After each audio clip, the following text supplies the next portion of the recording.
Hey Sherlock, I've got a job for you. Are you ready to polish your analytical skills? Great.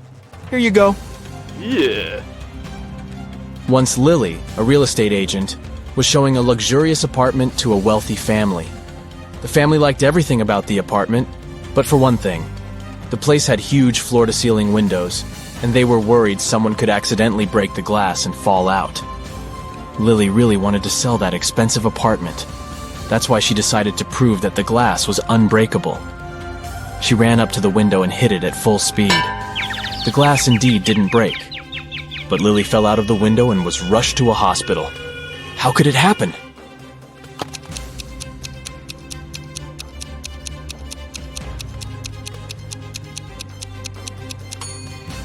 The glass didn't break, it simply popped out of its frame.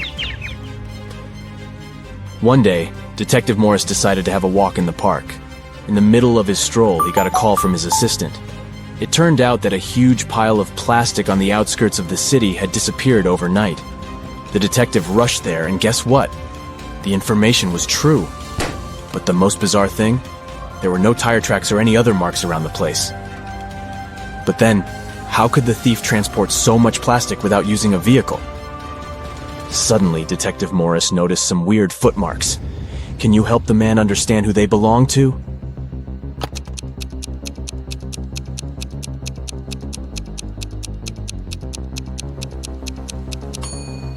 Those are definitely not human footprints.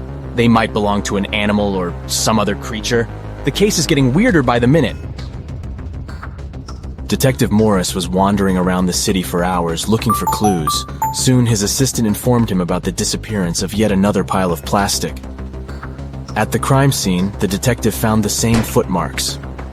The expert he had asked to examine the photos and samples replied that the footprints didn't match any other in her extensive database. She even suggested that they could belong to an alien. But why would aliens need our plastic? Morris decided to prevent the next crime. He went to the outskirts of the city again and spotted 2 piles of garbage. Look at them attentively. Which one might aliens want to steal?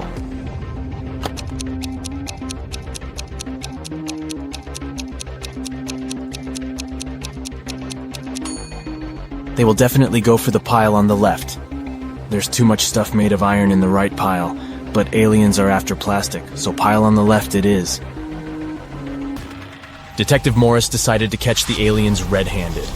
In an hour or so, the man noticed a spaceship landing not far from the piles of trash. An alien climbed out of the spaceship and transported the pile that contained plastic into the ship. Detective Morris was shocked, but there was no time for panicking. A small door was open in the side of the spaceship. He sneaked inside. He only had some time to look around when a siren started blaring. Oh no! Are they gonna take off? The man rushed back to the door, but it was already locked. Luckily, Morris noticed a math equation on the door. It looked as if it was made out of matchsticks. 5 plus 7 equals 2. But the answer was wrong. By trial and error, the detective understood he could only move one matchstick to make the equation correct. How can he do it?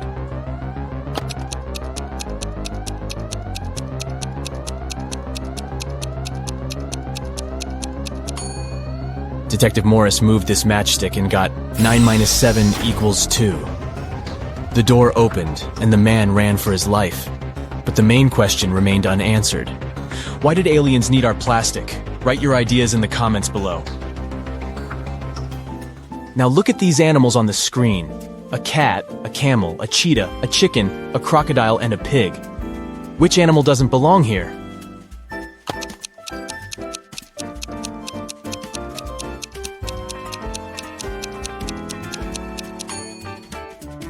The pig is the odd one out. It's the only animal whose name doesn't start with the letter C. Did you get it? Nice job!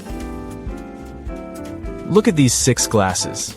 The first 3 are filled with water, while the other 3 are empty. How can you arrange them so that they alternate in a full, empty, full pattern if you can only move one glass?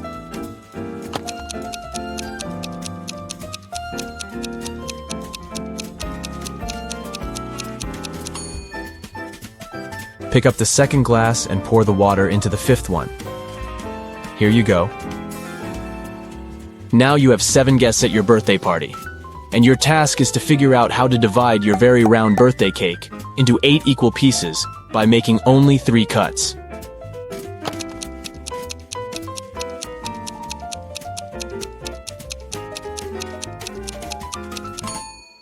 First of all, you need to cut your cake vertically in the middle of the cake to divide it into 2 equal pieces.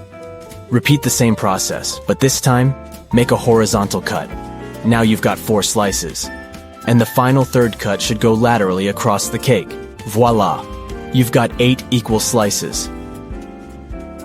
Look at these bottom lines and try to figure out which of them is the continuation of the top one.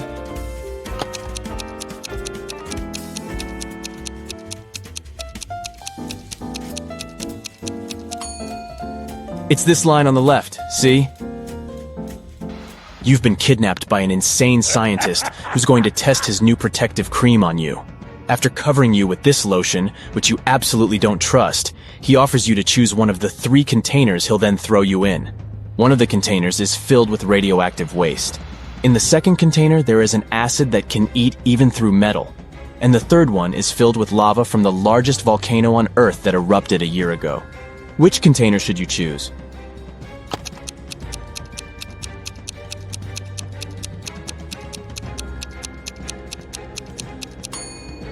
Pick the container with lava. If the volcano erupted a year ago, the lava must be already solid.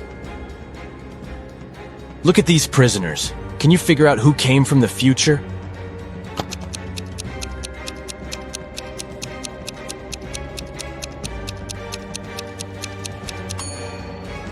It's the guy in the middle. Unlike the other 2 men who are dressed like people were in the past, he's wearing modern clothes and cool sneakers. A terrible virus broke free from a laboratory, and now all animals and plants on Earth are mutating at a horrifying speed. Uh-oh. You've been trying to find the solution, but instead got trapped in the laboratory where it had all started. There are 3 doors you can escape through, but behind the first one, there is a bunch of aggressive flesh-eating cacti. The second door hides hundreds of venomous bees, and the third door prevents an attack of fire-spitting dragon-like monsters. Which door can lead you to freedom?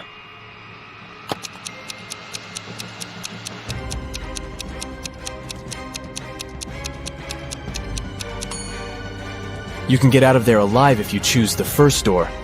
Even though the cacti eat flesh, they're still plants and can't move, so you can easily get around them. You're trapped in a room that's steadily getting filled with water coming from a tap in the wall. There are no windows in the room and the door is blocked. You have a mop and a big bucket. What can you do to survive? Yep, you don't have any options in this riddle, so think of your own way to get out of this situation.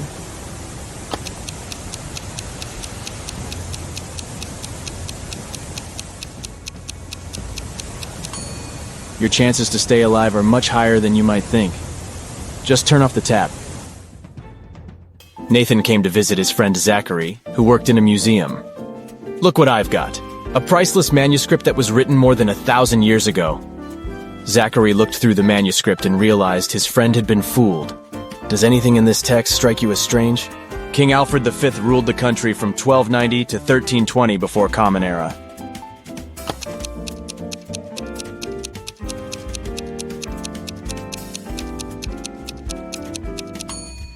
If we talk about the dates before the Common Era, they should be in reverse order. The original text would read, King Alfred V ruled the country from 1320 to 1290 before Common Era. A villain has caught you, and now he lets you choose in which cage he will keep you. You can get out of the cage only through the lid in its ceiling. But on top of the first cage, there is a nest of venomous snakes. Boiling water is on top of the second cage. And on top of the third cage, there is a hungry lion. Which cage should you pick to be able to escape when the villain falls asleep?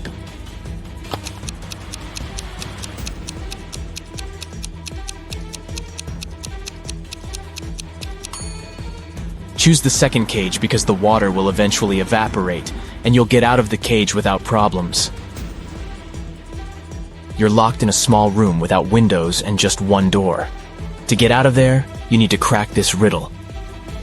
1, 2, 3 equals 5, 3, 2, 1 equals 9, 2, 1, 1 equals 4, 1, 1, 2 equals 3, 1, 3, 2 equals?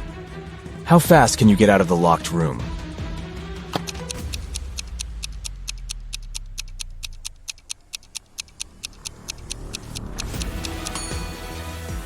The answer lies in the addition of the second and third digits, and the multiplication of the sum by the first digit. Let's take the first equation. 1, 2, 3 equals 5. 2 plus 3 equals 5. 1 times 5 is 5. Let's make sure. 3, 2, 1 equals 9. 2 plus 1 equals 3. 3 times 3 is 9.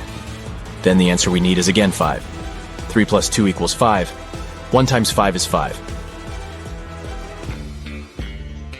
Now, let's check if you can think outside the box. A few Rebus puzzles will do the job. Yeah. Try to figure out this one. Way, progress.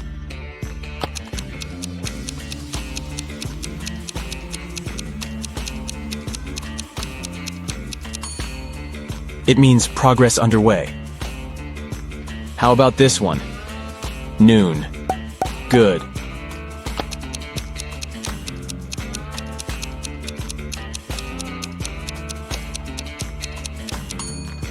It's good afternoon.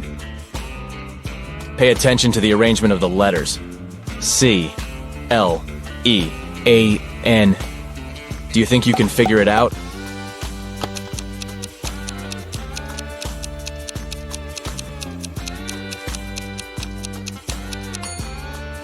It means clean up. What word or phrase can you see here? Give, give, give, give.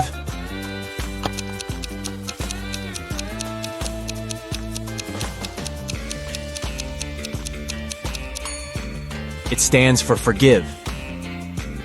Concentrate. I believe you can crack this puzzle. 1N, 3N, 5N, 7N.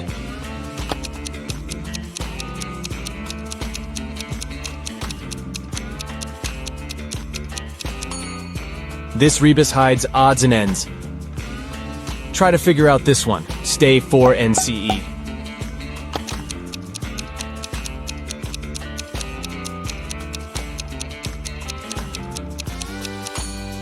It's for instance. Great job!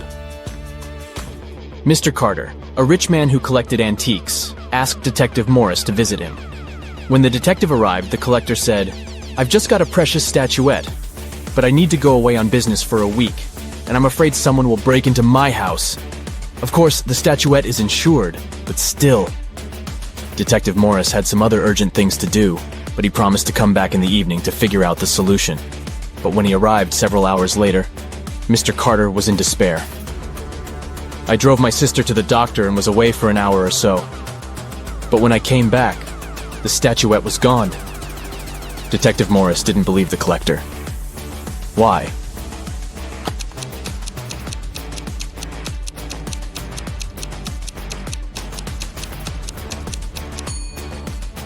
When he left the house in the afternoon, he noticed an apple lying in front of the left part of the gate.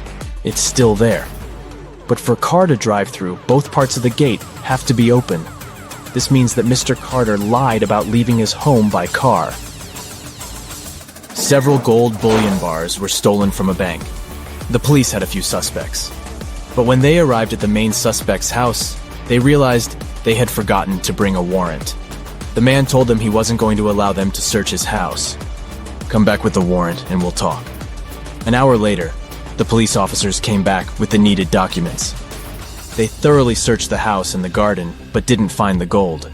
Suddenly, one of the officers exclaimed, "I know where he hid the gold. Have you figured it out too?"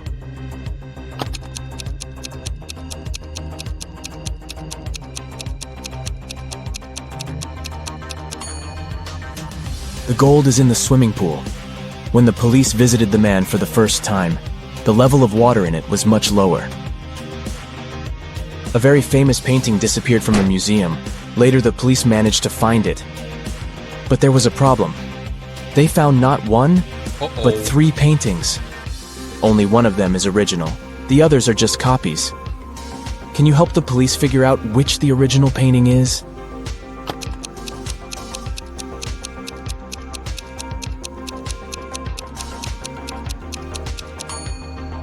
It's the one with the brown frame. Take a look. All frames in the museum are made in the same style. You've got accepted to the best school of witchcraft and wizardry. One of the classes you have to attend is about transforming into animals. There are 3 professors who teach this class. Each of them specializes in transforming into a certain animal. Look at your professors and try to figure out what kind of animal each of them turns into.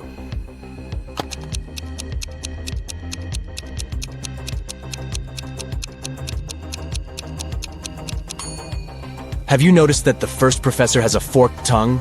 He must transform into a snake.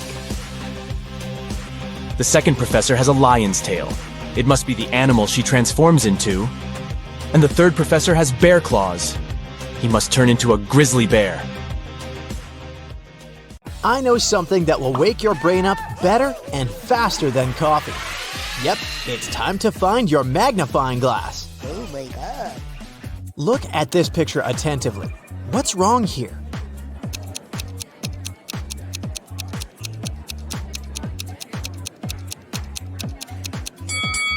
Each of these 4 people has a slice of pizza in their hands, but only 3 pieces are missing from the pizza box.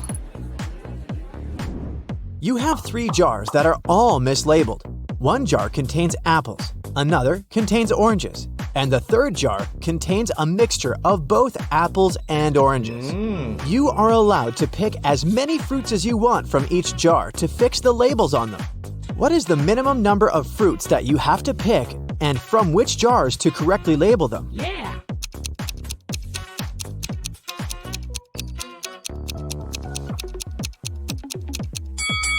Let's look at this scenario. You pick a fruit from the jar labeled apples and oranges, and you get an apple. That means that the jar should be labeled apples. Now, the jar labeled oranges has to be labeled apples and oranges. As it can't contain oranges, and we've already got the apples jar, a similar scenario applies if it's an orange you take out of the jar labeled apples and oranges. So, you just need to take one fruit from the jar, apples and oranges, to label all the jars correctly. A farmer once challenged an engineer, a physicist, and a mathematician to fence off the largest amount of area using the least amount of fence. The engineer shaped his fence like a large circle and said it was the most efficient way. The physicist made a long line and said that fencing off half of Earth was the best. The mathematician laughed at them and showed his design, which beat the others. What did he do?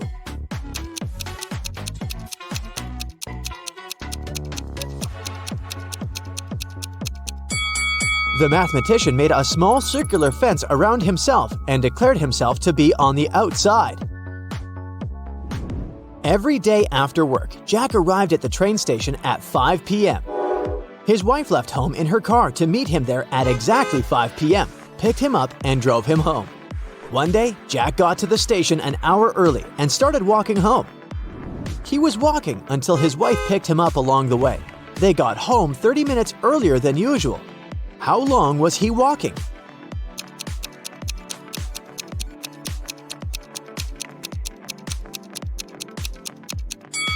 The best way to think about this problem is to consider it from the perspective of the wife.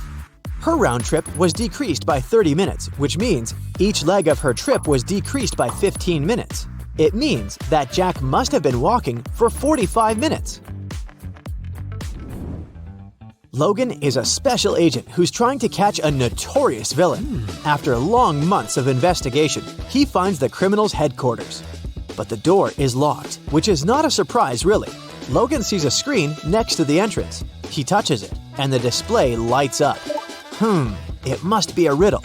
And our special agent needs to solve it to get inside. Add one line to make it right. 9.50 equals I-O-I-O-I-O. Logan cracks the puzzle in no time. What's the answer?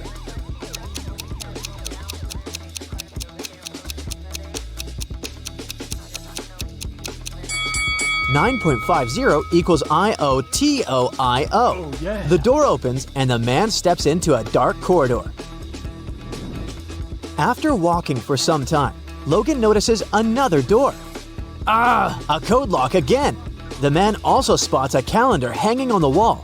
At the bottom, there are several letters, M, F, W. After connecting the dots, the special agent figures out the code. What is it?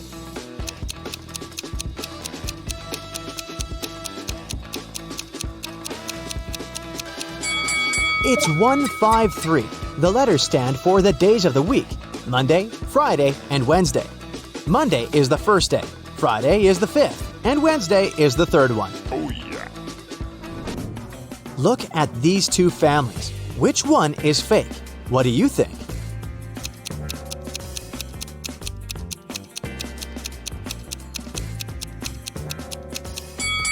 Well, the family on the right has weird dietary habits. They allow their son to eat the whole cake on his own.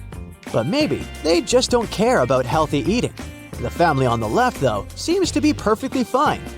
But have you spotted a USB port covered by the necklace the mother of the family is wearing? She's a robot, and all this family thing is just a joke. Now, look at these prisoners. Who is more likely to escape?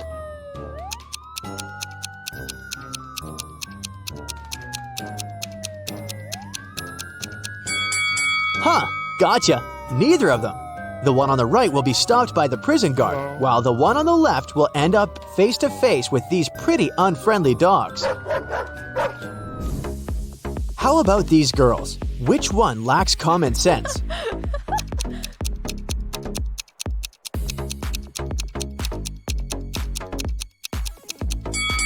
That was another tricky question. Both of them aren't the brightest bulbs in the chandelier. The one on the left is going to post a photo of her credit card on her social media. And the one on the right is going to share the details of her ID and plane ticket with her followers. That's incredibly unsafe. Oh my god! It was the first day of school when the principal's wallet went missing. There were 3 suspects: the gardener, the math teacher, and the coach. Oh no! Here's what they said. The gardener was mowing the front lawn. The math teacher was checking the surprise test he'd given his students. And the coach was meeting new people who wanted to join the school's soccer team. Who took the wallet?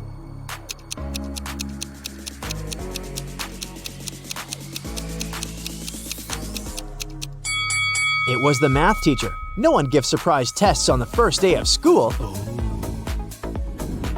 Look at these women. Can you figure out which one isn't pregnant?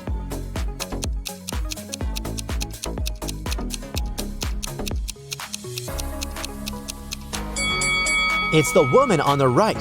Her belly is strangely shaped, and something seems to be moving under her clothes. Ugh, creepy.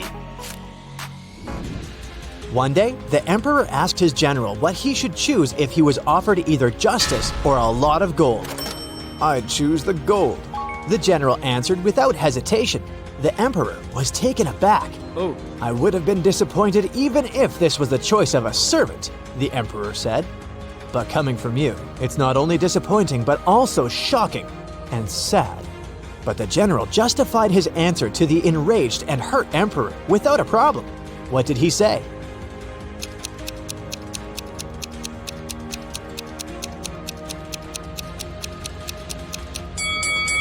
He said that people asked for what they didn't have.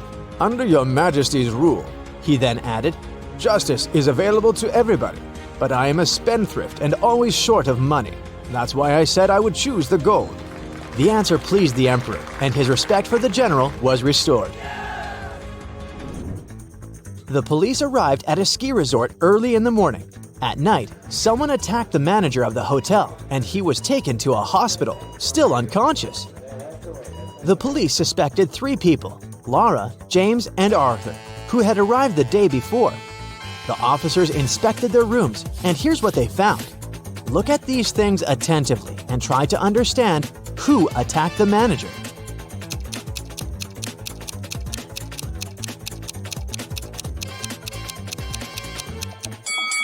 It was Arthur. Look, he doesn't have any warm clothing, which means he didn't come for skiing. Oh no! Allison is a big boss in an international company. One day, she's hurrying to an important meeting when she notices the documents she needs haven't been printed out, but she's asked at least 3 of her subordinates to do it. Ian says he's just returned from the supermarket because they've run out of coffee beans. Robert claims he's been terribly busy drafting a new contract. And Alice answers she's been in the kitchen preparing snacks and making coffee for the meeting. Who's actually forgotten about the task and is making up excuses at the last moment?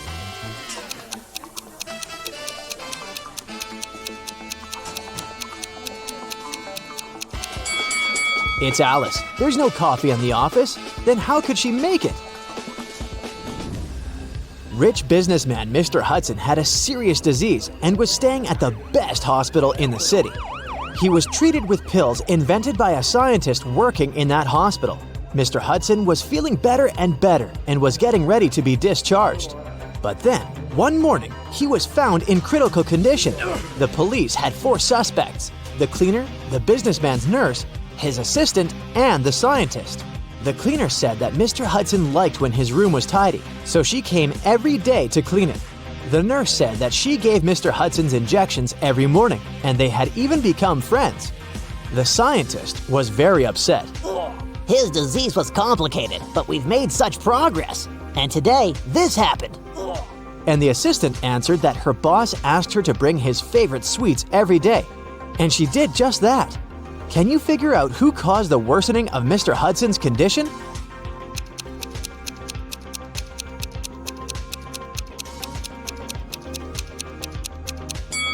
It was the nurse. Mr. Hudson was treated with special pills. What injections is she talking about? What?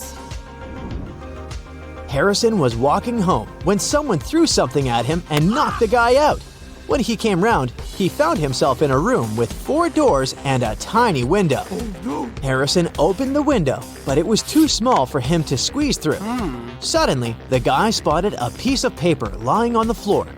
It was a note that said, "Only one door leads outside. The other 3 doors don't lead anywhere. You can try to open just one door and only once. If you don't succeed, all of them will be locked forever." Harrison thought for a while and made the right choice. How did he figure out which door was the one he needed?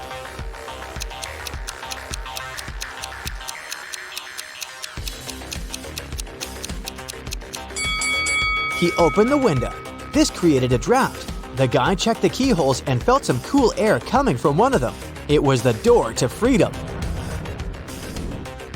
Detective Sheldon Copper was resting at a beach resort when an unpleasant accident happened there. Someone pushed elderly Mrs. Stevenson into the swimming pool when there was no one around. But this someone didn't know the lady was once the best swimmer at her university and she never stopped practicing. So it wasn't difficult for her to cross the swimming pool and get out of it at the other side. Sheldon asked the lady if she had seen the attacker. She didn't, but she was sure it was someone who knew she'd just received a huge inheritance. The detective needed to talk to 3 people. They were Mrs. Stevenson's son, Terry, her granddaughter, Gloria, and her niece, Judy. Terry said, "These days, I've been very busy. Something urgent came up at work. I don't even have time to leave my room to go for breakfast or dinner." Gloria asked Sheldon to keep her secret. She was seeing a waiter she had met at a beach cafe. If her relatives found out, they would be furious. And Judy told Sheldon she'd taken a car to go shopping in the city center. Who's lying?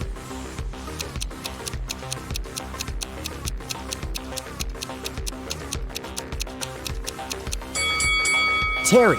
The man looks sunburned. But how can it be if he hasn't left his room for days? Jaden bought a beautiful ring for his girlfriend. He wanted to propose to her at the weekend. He left the ring on his desk at home and went to work. But when he got back in the evening, he didn't find the ring. Only his 3 sisters were at home that day, and none of them liked his girlfriend. He went to question each of them. Mia was in her room. She said she'd spent the whole day there painting the walls. Emily was in the kitchen. She answered that she'd been cooking a birthday cake for her friend. And the youngest, Nora, was in the garden. She said she'd been planting roses. It didn't take Jaden long to figure out who had taken the ring. Do you know who it was?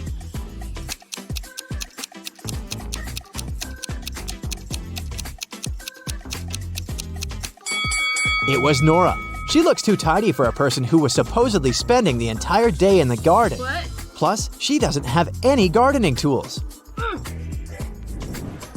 The best player of Julian's volleyball team disappeared right before the game. Julian's main suspects were 3 players from the rival team. Jackson said, "I've just returned from the gym. I was warming up before the competition." Leo had to pick up his wife and daughter from the hospital, and Ryan claimed he'd fractured his leg. And the team doctor was giving him a massage. Who's behind the player's disappearance?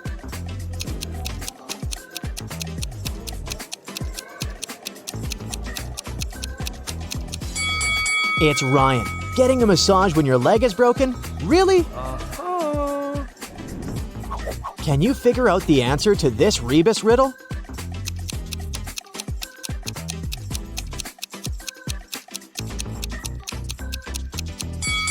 The answer is summary. Driving through the country to visit their family. One day, late at night, they were on a lonely country road. That's when a powerful storm broke, and their car tire burst. They had to leave the vehicle to find help, but there was nothing, and no one around. Sometime later, they came across an old and spooky mansion that seemed abandoned, but the guys decided to try and see if anyone lived there and could help them. They arrived at the mansion gate. On a metal address plaque, it was written, "The House of Riddles." Gemma and Andy got suspicious, but they desperately needed shelter from the storm and some help with their car. So they decided to enter. But the gate was locked. There was a digital security keypad on it and nothing else. Suddenly, they heard a sound coming from the gate intercom. A voice said, The answer to this riddle of mine is the password you need to unlock the gate. I sleep by day and fly at night, but I have no feathers to aid my flight. What am I?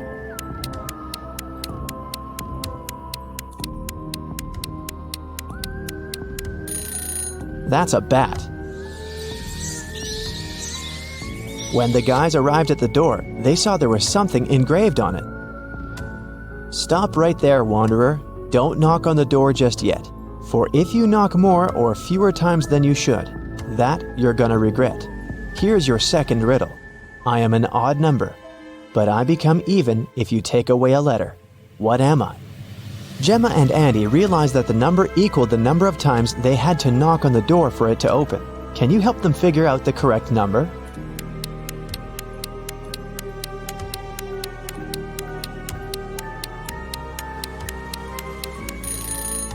The answer is 7, so they had to knock on the door 7 times. A scary old butler opened the door and let the guys in. The door suddenly closed behind their backs and then just vanished into thin air. There were no doors in the room they had entered. The butler said, "Welcome, mortals, to your doom. To make it out of this house, you have to solve every riddle in every room.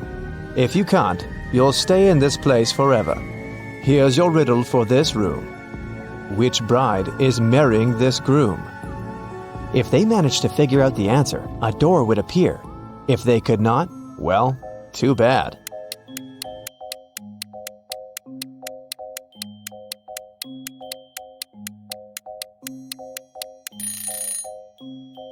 Do you see the shadows behind them? The third bride's shadow is holding hands with the groom's shadow. They're in love, so she must be his chosen one. After they answered the riddle correctly, a door appeared in front of them. They got into the next room, which was a library. 3 books fell from a bookcase in front of their feet. Then they heard the butler's voice echoing, "You have to open one of these books, but choose wisely, because whatever creature the book mentions, it will appear here." If Gemma and Andy opened the first book, a venomous basilisk would come out. If they opened the second book, a giant piranha monster with razor-sharp teeth would appear in the library. If they opened the third book, a fire-breathing dragon would charge at them. Which book should they choose?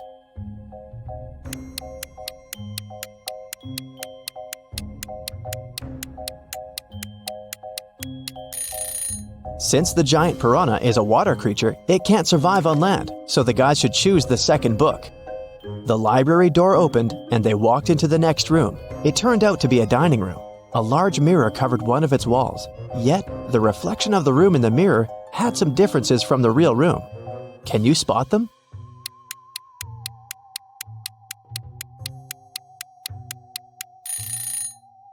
The reflection of the deer statue in the mirror has more antlers.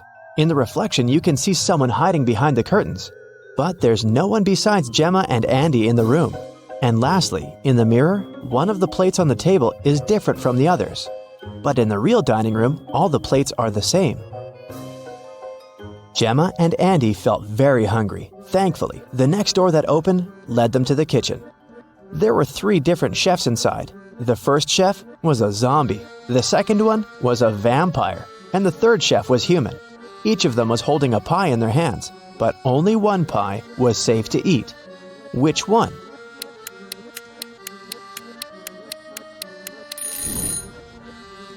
Do you see the bugs coming out of the zombie chef's pie? Yikes! The pie that the human chef is holding is glowing in a weird way. Looks dangerous to me. So, they should choose the vampire chef's pie. Because that's not blood, that's cherry sauce on top. If it was blood, the vampire would have already eaten that. After they answered the riddle, 2 doors appeared in front of them. One of them had Gemma's name on it, and the other had Andy's. The butler sneaked behind the guys and pushed Gemma through the Gemma door, and Andy through the Andy door. Gemma fell down a pit and found herself in a mysterious garden. She accidentally woke a garden gnome who had been sleeping. He got very angry with her, and still, he agreed to let Gemma go if she answered his question correctly. He showed Gemma 3 tiny mushroom houses and asked which one was his home. Can you figure it out?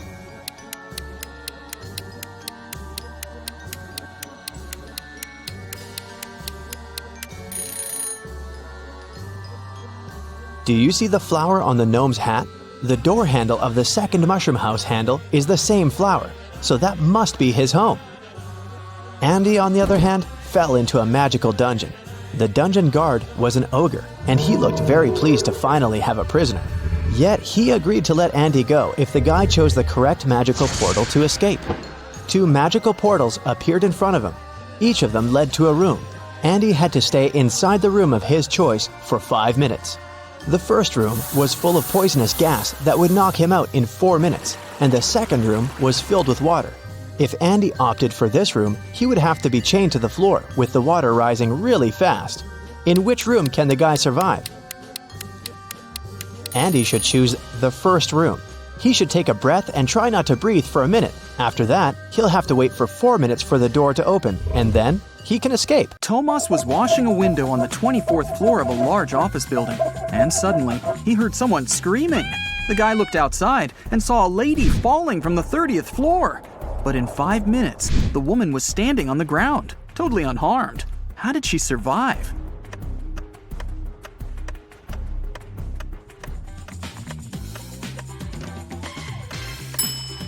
Take a closer look at the sky. Yes, it's Superman!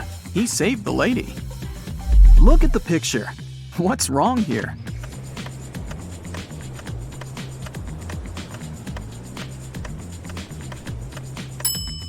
Watermelons don't grow on palms.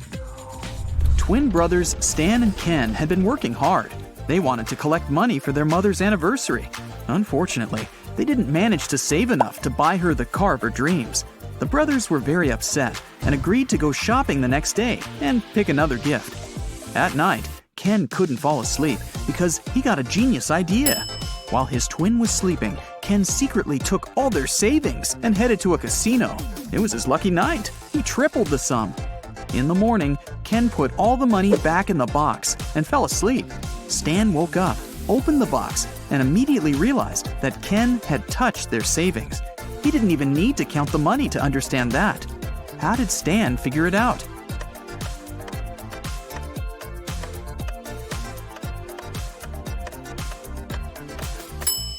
In the box, there were large and small bills in the evening, but now there are only large ones. Kelly was traveling and discovered a beautiful abandoned castle. She entered the building and went downstairs. She was taking pictures when someone locked her inside the basement. Kelly looked around and saw 3 tunnels leading to freedom. In the first tunnel, a huge hungry monster was waiting for her. The second tunnel was full of snakes, and the third tunnel was filled with sleeping gas. In 5 minutes, Kelly was outside the castle, running to the nearest police station. How did she escape?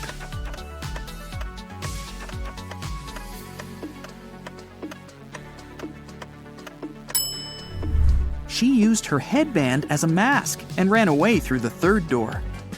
Look at these animals attentively. What's wrong with this picture?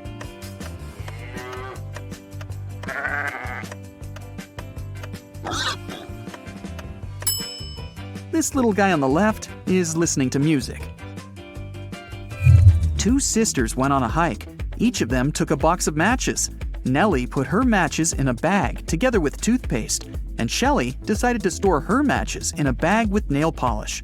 While the sisters were walking through the forest, they accidentally fell into a huge puddle. When they got out of it, Shelley suggested making a fire to dry their clothes and cook something to eat. Both sisters took out their matches. Unfortunately, Nellie's matches were covered in toothpaste, and Shelley's were in nail polish. Both girls left the matches to dry in the sun and left to collect some firewood. It started raining, and all the matches got soaked. But 10 minutes later, the sisters still managed to make a fire and toast some marshmallows. Whose matches did they use?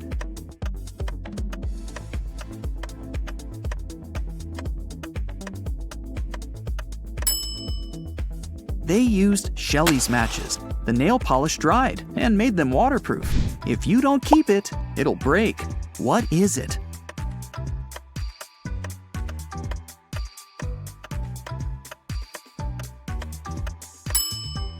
It's a promise.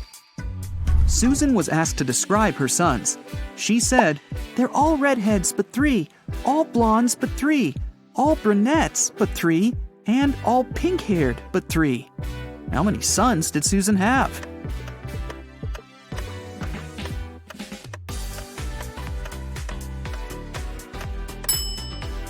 The answer is 4. 1 redhead, 1 pink-haired, 1 brunette, and 1 blonde. Lisa was a famous top model. She was found unconscious in her dressing room during a photo shoot and taken to a hospital. Doctors said she had a severe allergic reaction, but when Lisa came to herself, she insisted she hadn't eaten anything all day. The model's manager was very concerned and interrogated everyone who had been around Lisa. The stylist said she had applied Lisa's makeup and, indeed, hadn't seen her eating anything. The cleaning lady said she had cleaned the dressing room with organic, non-allergenic products. Lisa's main rival, Nora, said she had been watching the shooting all day long. She hadn't noticed anything suspicious. Who's the culprit?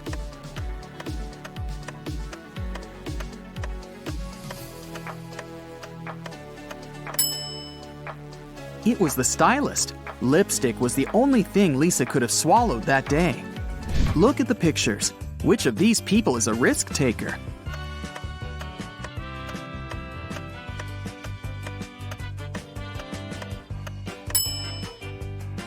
The girl is risking less. She's sitting on the second floor, and there's a pool below. The guy is risking more. The building he's sitting on is taller. You can see clouds and planes in the sky. What food can you never cheer up?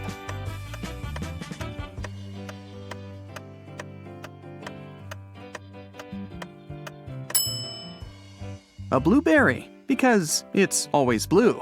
Haha. Okay, let's move on. There are 5 lemons in a bowl. You take away 3 of them. How many lemons do you have now?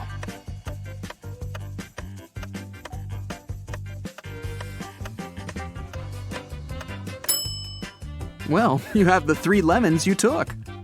Sarah was in her hotel room when she heard a knock on the door. When she looked through the peephole, she saw a man standing outside. "Sorry for bothering you. I'm the hotel manager," he said. "Our database has crashed, and I need to recheck some information." Sarah said she would be back in a moment, got away from the door, and called the hotel security. She said there is a man trying to rob her. How did she know?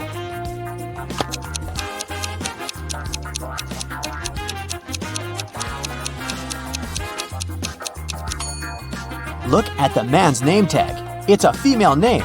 He's not the real hotel manager. When Anna got to school, she noticed that her friend Joan was very upset. It was just the beginning of the day, but someone had already stolen her backpack. Joan left the classroom to go to the bathroom, and at that moment, someone must have got inside and stolen her things. Anna started her own investigation. Jenna from the robotics lab said she'd been fixing a robot that morning. Kate from the cheerleading squad had just begun her practice, and James said he'd spent 3 hours trying to solve a math problem and was now exhausted. Anna knew right away who had taken the backpack. Can you figure it out?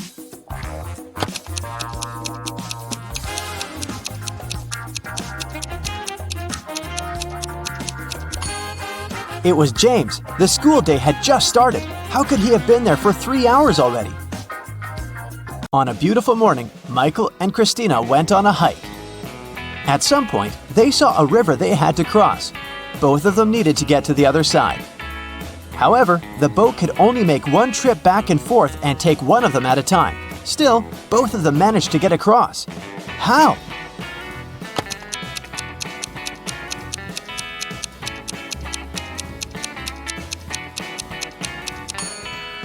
That's easy. They both went on a hike on the same day, but they weren't together, so they arrived at the river at the same time, but they were on the opposite banks. So after the boat took Christina to the other side of the river, Michael managed to get to the opposite bank too.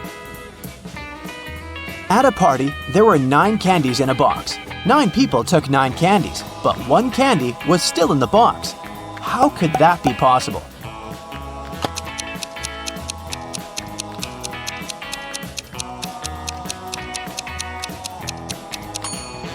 The last person took the candy that was still in the box.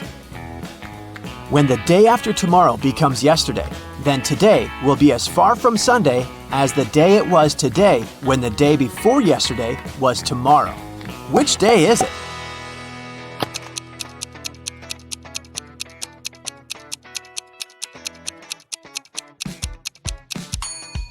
It's Sunday.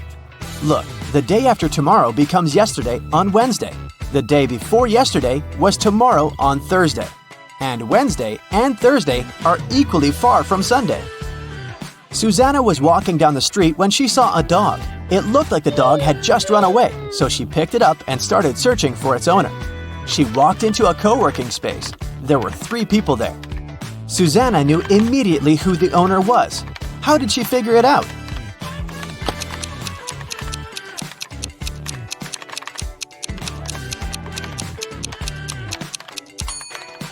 Look at the guy in the middle. He's sitting on top of a dog leash. It was Brian's birthday, and he organized a game for his friends. He placed 2 cards, 1 yellow and 1 red, inside a box. The rule said that if a person picked the red card, they would win $7,000, but if they picked the yellow card, they would have to pay $700. Nobody knew that Brian had lied. He'd put 2 yellow cards inside the box instead of 1 red and 1 yellow. Brian's friend Sandra watched her friends lose the game one by one. But when it was Sandra's turn, she won $7,000. How?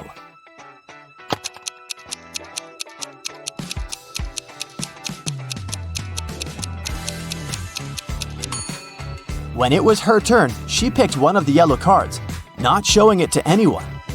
Then she picked the remaining card, which was also yellow, and showed it to her friends. Brian had to admit that the first card she'd drawn and hidden was red. Otherwise, all his friends would know he was a liar. Way to go, Sandra. Amy has to escape from a high-security room, but to do so, she has to solve a riddle. There are 2 strings in the room, and the only information she has is that each string takes exactly 1 hour to burn. She needs to time exactly 45 minutes with the help of the strings. How can she do it?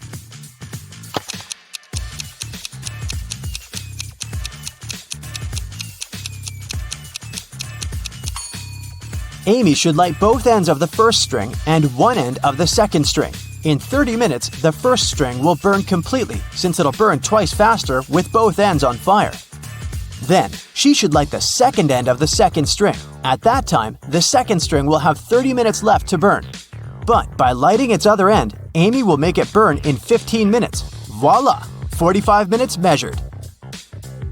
On January 1st, Devin called the police to report a crime. He said he'd gone to his neighbor's New Year's Eve party the night before. And while he was away, someone broke into his house and stole his laptop and other valuables. When the police asked about the party, Devin said it had been great. There was good food and string lights were shining brightly and beautifully. Devin added that his neighbor could have been the one to steal his things. Maybe he snuck inside the house when Devin was at his place, having fun. The police officer went to interrogate Devin's neighbor, Tom. But as soon as Tom opened the door, the officer knew he wasn't guilty. Devin was lying. How did he understand this?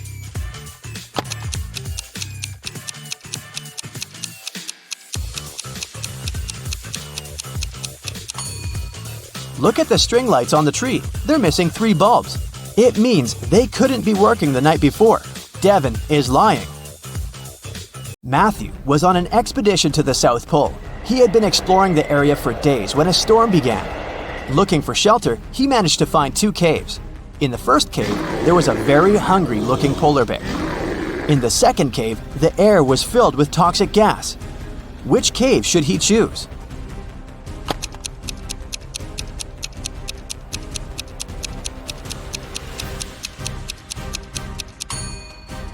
The first cave. Polar bears don't live at the South Pole.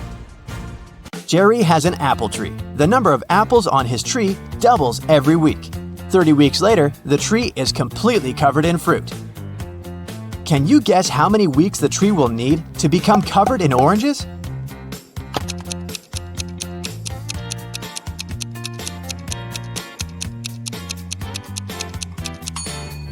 Oranges don't grow on apple trees, but if I asked you about apples, the answer would be 29 weeks, because, as we know, the number of apples doubles every week. Nobody has ever walked this way. What way is it?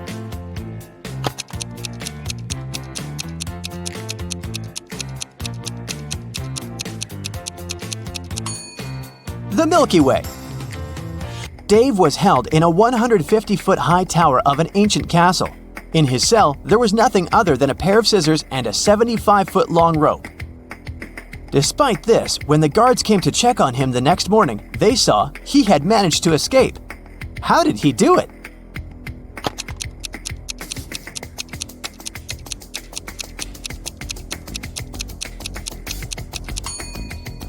He cut the rope in the middle, but rather than cutting it across, he cut it along. Then, he tied both pieces of the rope together and safely got down to the ground. Genius, huh?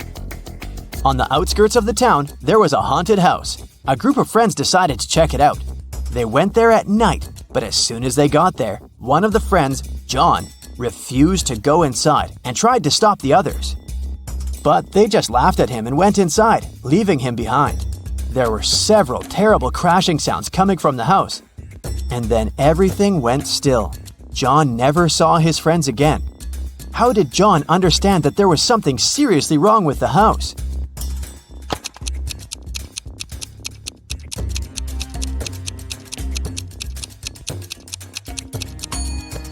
John was very attentive. He noticed that there were lots of footprints leading towards the house, but none going away.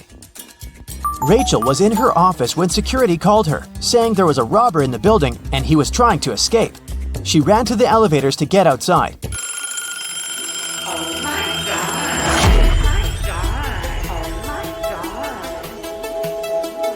But 2 elevators arrived at the same time. In each of them, there was a man that looked suspicious and could be the robber. How can Rachel understand which elevator is safe to take?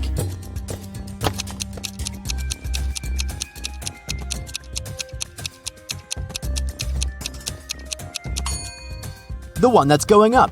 If the robber is trying to get out of the building, his elevator will be going down. So Rachel should take the one going up. Mark and Ben are waiting for the elevator. Mark has to go down to the first floor, and Ben's going to have some dinner up on the 10th. 2 elevators arrive at the same time, and they both get in different elevators. Well, one of them isn't too smart. Which one?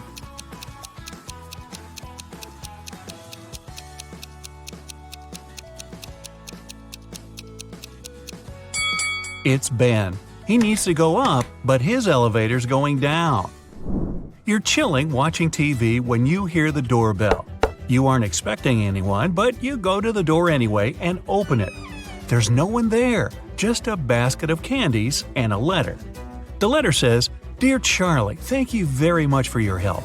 I really like you and wanted to ask if you want to go out sometime. All my love, always." There's no name on the letter and you have no clue who it could be from. Luckily, there's a short little riddle. 3rd of August, 4th of February, 2nd of May, 3rd of December, 6th of October. Can you crack the code and find out who your secret admirer is?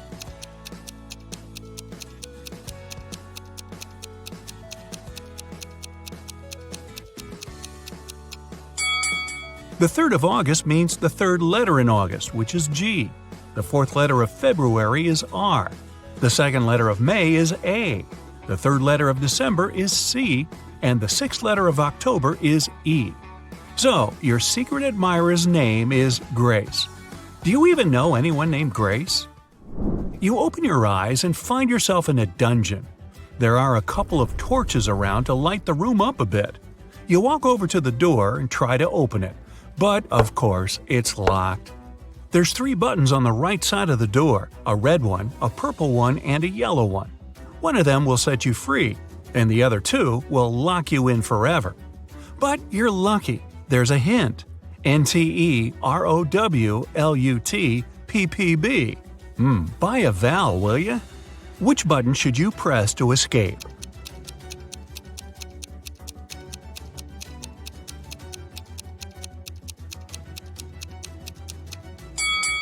If you put the letters in the right order, you'll get purple button. Since only one button opens the door and the other 2 trap you in, you gotta try your luck with the purple one. Jessie is a mom of 3 who works as a detective. She comes home late one night and goes right into the kitchen to get dinner ready. Waiting for her in there, a huge mess. Looks like someone already had their dinner, a chocolate pasta sandwich. She doesn't let her kids eat that kind of stuff. So she goes upstairs and rounds up all her kids. Katie, Serena, and Hannah are all busy doing their homework. They all deny eating chocolate pasta, but she still knows who it was. Who's lying, and how did Jessie know?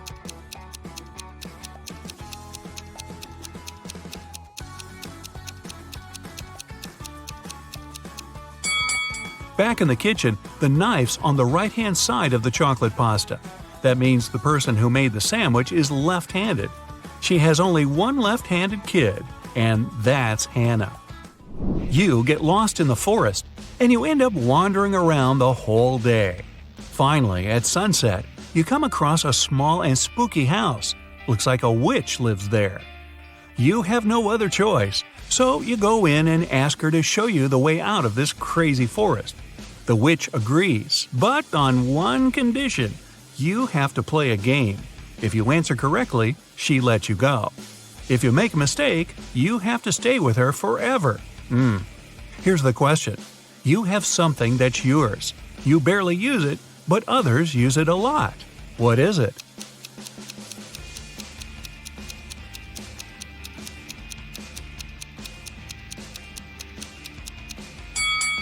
It's your name. You're abroad, enjoying the sun and a much-needed vacation. One day at the beach, you meet a beautiful woman and spend the whole day with her. In the evening, you ask her if you can meet again tomorrow. She smiles and says yes, if you can guess where she comes from. But she really likes you, so she gives you a hint. The place I'm from is 2 of Armenia, 1 of Germany, 2 of England, 1 of Turkey, 2 of India, and 1 of Australia. Can you guess where she's from?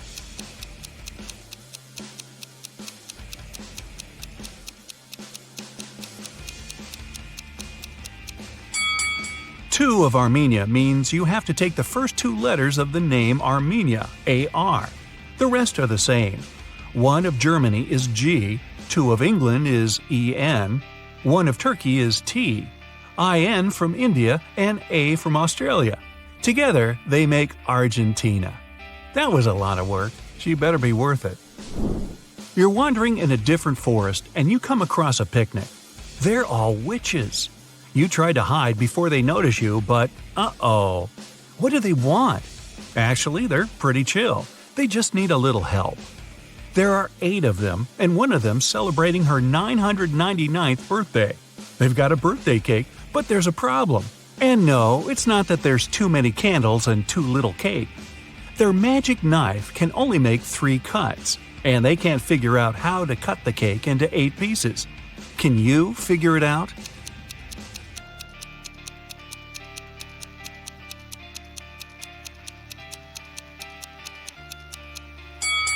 First, cut the cake in half. Then make another cut so there are 4 equal pieces. Now, cut the cake sideways through the middle so it has 2 layers. Now, everybody gets a piece. Helena finally got herself a new guitar. She wanted to play it right away, but she had school. She locked it in her room and left. When she got home that evening, the guitar was gone. Her family was kind of fun. They were always pulling pranks on each other. She asked everyone about her guitar. Here's what they said. Her mom said she hadn't even seen the guitar. Her dad said he saw it when he walked past her room, but then he didn't go in because he had a lot of work to do. Her brother said he was at home, but spent the whole day downstairs. Helena solved the mystery instantly. Can you figure it out?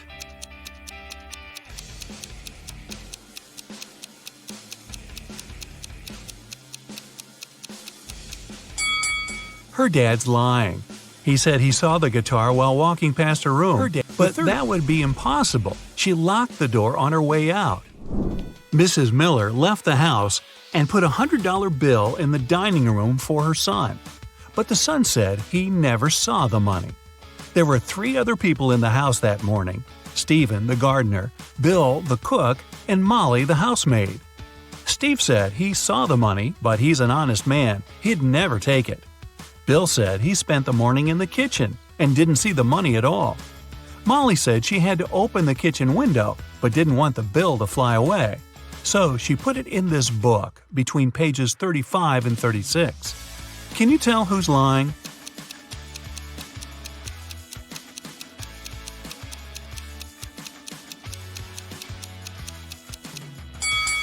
Molly is.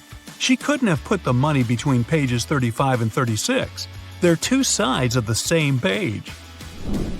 Kevin's a single father of 4.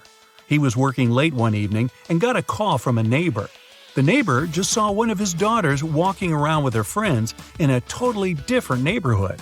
It was dark, so the neighbor couldn't tell which daughter it was. When Kevin came back home, he asked his daughters which one of them was out after dark. Lily said she was reading all evening. Madison said she was playing Uno. Riley said she was in the backyard in the pool. Ava said she was talking to a friend in her room. Kevin immediately knew who was lying. Do you?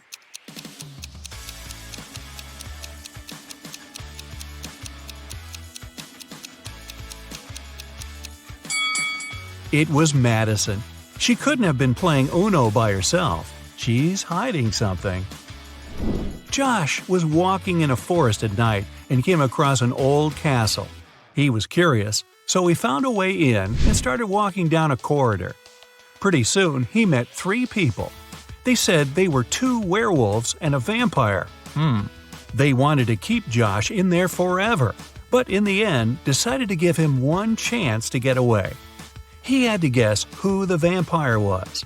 He was allowed to ask the same question to each of them as long as it wasn't, "Are you a vampire?" Josh asked, "What's your eye color?" Why did he ask it, and how would that even help him?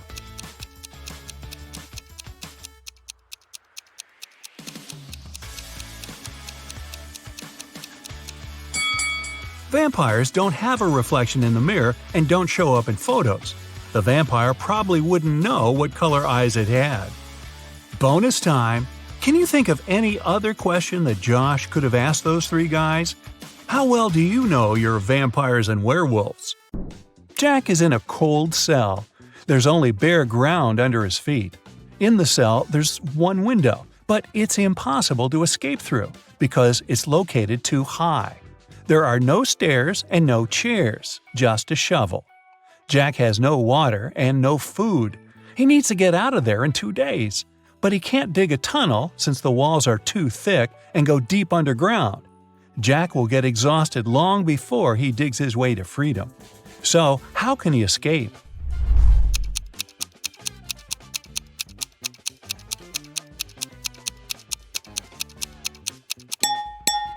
He needs to dig a large hole in the ground and use the dirt to make a small hill. He can then climb it and reach the window. Marty walks around an IT university building. 3 people are following him and discussing something. Marty enters the Hall of Holograms. People walk inside too. Marty sits down on a chair. As for the 3 people, they go on the stage, still talking. Some of them are holograms. But who?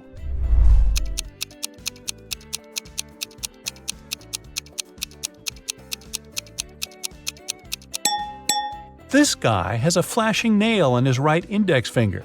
This girl has 2 left hands. The girl in the middle is slightly transparent. They all seem to be holograms. But wait a minute. Take a look at Marty. He's sitting on a chair, but his body isn't touching the surface of the seat. He's not real either. It's early morning. Sam leaves the house and goes to the lake. The sun hasn't risen yet. The water is crystal clear. Frogs are croaking in the distance. Sam takes several photos of nature and one selfie. He posts the pictures and writes this caption: "I've had a great run. There is nothing better than a morning workout, my dear followers. Have a great day." After that, the guy returns home and goes back to bed. He sleeps until lunch and then takes his phone and sees hundreds of comments. "Ha ha ha, I wish I had such a run." Dude, why do you deceive us like that? Here it is, a real day of the champion. Obviously, people have found out that Sam didn't run in the morning. But how?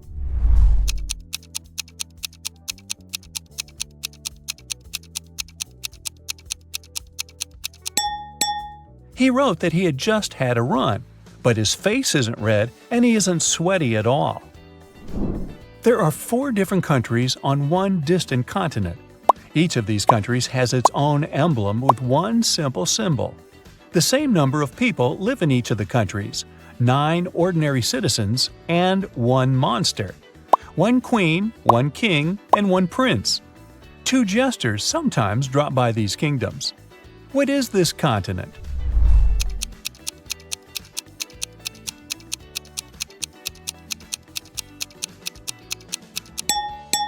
It's a deck of cards. It contains 9 regular cards: ace, queen, king, jack, and joker. Once, on a cold winter evening, someone broke into a bakery. When the baker came to the building in the morning, he noticed that the lock was broken. He called the police and reported a break-in. Then he went inside and realized that the thief hadn't stolen anything.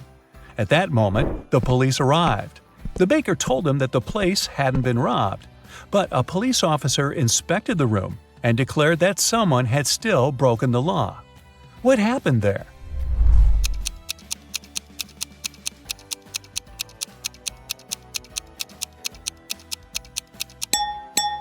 There are almost imperceptible footprints leading to the pantry. The thief must have hidden there to wait for the baker to receive the day's earnings. Mickey has been wandering in a desert for several hours. He's tired, thirsty, hungry, and sleepy. He notices a big house standing on the hot sand. Mickey goes inside and sees a massive block of ice in the center. Someone must have put it there for a reason. Mickey licks the ice, but it doesn't quench his thirst. He decides to wait. It takes a couple of seconds for 1 drop of water to evaporate in the desert, so the ice should melt soon. The guy leaves the building and goes for a walk. Several hours later, he returns to the house, but nothing has changed. The ice hasn't melted. How is this possible?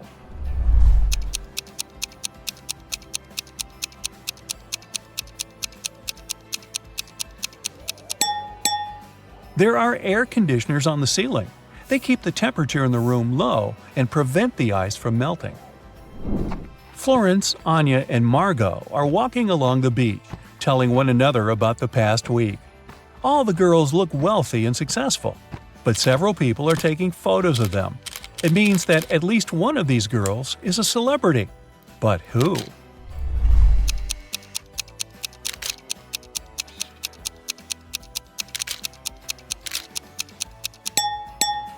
It's Anya.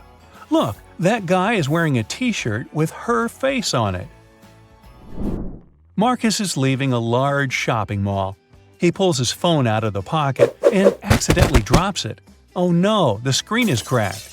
Marcus gets into a taxi and goes to a phone repair service. He sees dozens of shops. Each of them offers its own services. Battery replacement, the best service in the city. Let's fix your microphone, and dozens of others. Help Marcus choose where to go.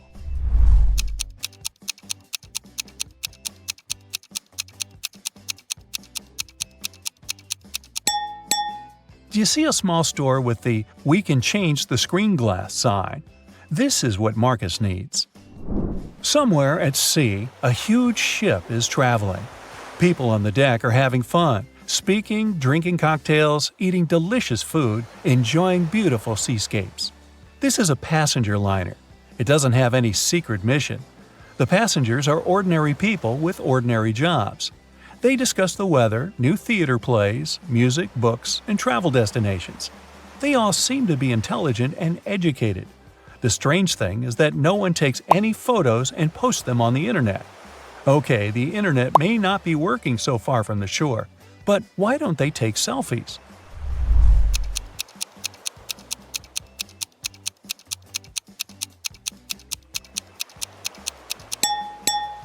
Who said this cruise was taking place nowadays? It happened before the era of smartphones and the internet. Jenny and Ben were about to get married. They wanted to book a hotel for their wedding ceremony in the party. So they went to a wedding planner to look at some options. She told them only 3 hotels were available for the day they wanted and showed them the pictures. Which one should they choose?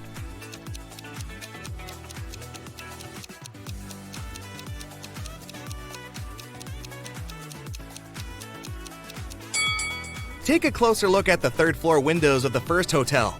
In the last window on the right, there's a creepy shadow of a monster that appears and disappears. 5 stars or not, no one would like to get married in a haunted place unless they're an Addams Family member. In the 3rd hotel, only has 2 stars. It probably doesn't have the facilities to host a wedding, so the best choice is the 2nd hotel. Great choice, the wedding planner said, and you're in luck because they actually have a great discount offer. If you can answer this riddle correctly, you won't have to pay for the ballroom rental. Here it is. Those who have it, do not say it. Those who take it, do not know it. Those who know it, do not want it. What is it? Do you know the answer?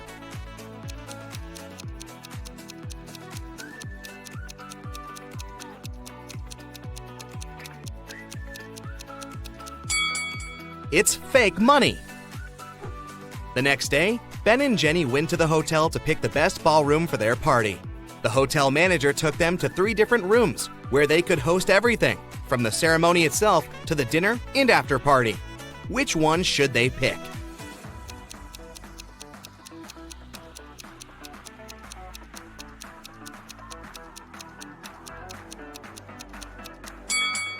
Do you see a little mouse hole in the corner of the first ballroom? The couple wouldn't want such uninvited guests at their party. As for the 2nd ballroom, the chandelier looks like it might fall down any minute. Not the safest option, so they should pick the 3rd ballroom. It was time for Ben and Jenny to pick the wedding menu. Since they were not paying for the venue, they wanted to spare no expense in serving food that the guests would never forget. That's why they called 3 different Michelin star chefs. Each of them prepared a different dish and presented them for a tasting. Which chef, and therefore which dish, should they go for?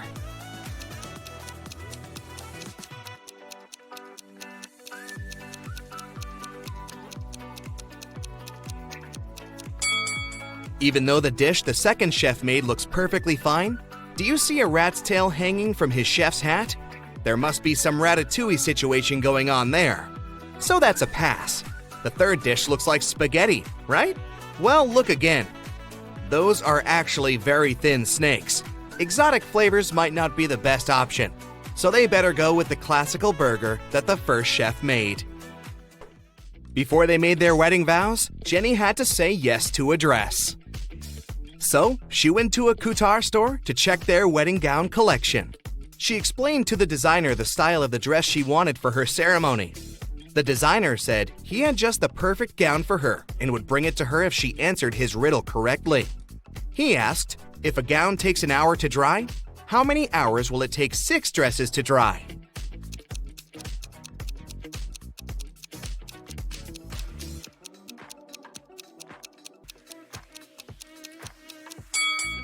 It'll still take 1 hour because they'll all dry at the same time. Ben had one last item to buy on his wedding shopping list, and it was what fastens 2 people yet touches only one. Can you figure out what it is?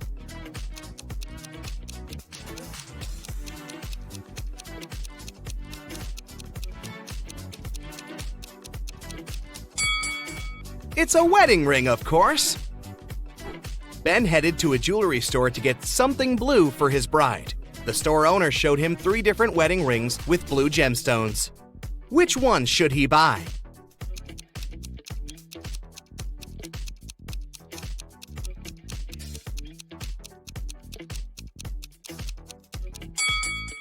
The second ring has an engraving inside, so it must have belonged to someone else before.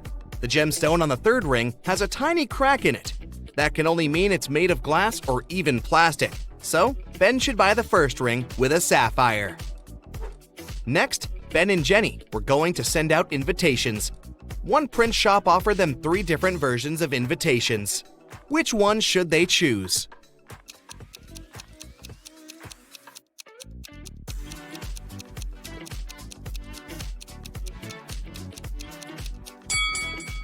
Do you remember the name of the hotel they booked? It was Sunrise Lodge, but the first invitation says Sunset Lodge.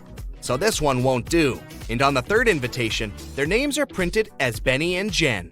That's not our couple, so they should choose the second invitation. Before the wedding, 3 of their friends paid them a visit. One of them brought a painting as a wedding gift, but all 3 claimed that they were the artist who had created it. 2 of them must be lying. Can you figure out who the actual artist is?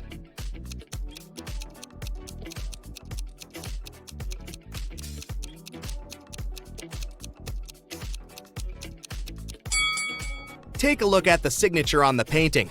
It says Denise. Now look at the third friend's necklace. It has the letter D, so she must be Denise, the artist who painted the painting. It was finally the day of the wedding, and Ben and Jenny's guests started to arrive. However, the hotel security spotted 3 suspicious-looking people who could be uninvited. Take a look at these 3 guys.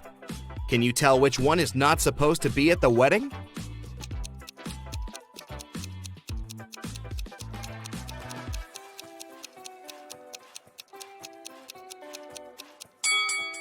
Do you see the hotel wristbands that say Ben and Jenny, that the second and the third guys are wearing? That can only mean they are actually invited. So it's the first guy who's crushing the wedding. Sorry, dude, no free drinks for you. After the vows were exchanged, it was time to party. As Ben and Jenny were dancing, someone spilled their drink on Jenny's dress, but no one saw who it was. Jenny spotted 3 people who could have done it. Take a look at them. Can you tell who ruined her dress?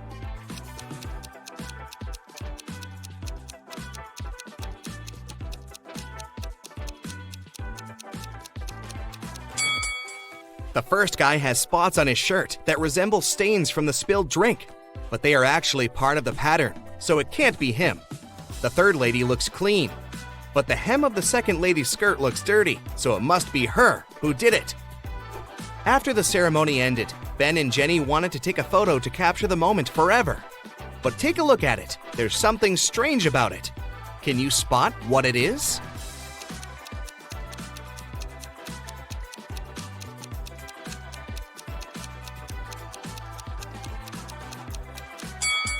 Can you see a woman hiding behind the trees watching them? She is wearing a witch hat, but it's a wedding ceremony and not a costume party. Creepy. Right before leaving, Jenny suddenly vanished. Then the witch suddenly appeared in front of Ben and said, "You may only kiss the bride if you figure out with whom you really tied the knot." Ha ha! Then 2 Jennies appeared in front of Ben. Can you tell which one is his real wife?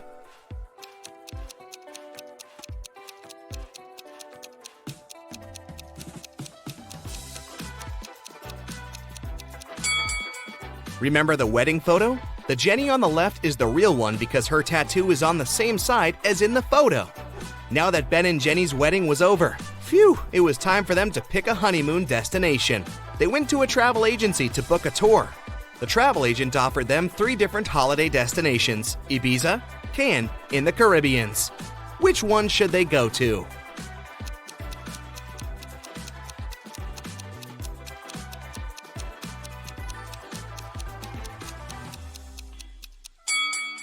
Have you noticed the weather forecast on TV in the office? It states that the weather in Ibiza is going to be windy in the upcoming days, and in Cannes, it's going to be rainy.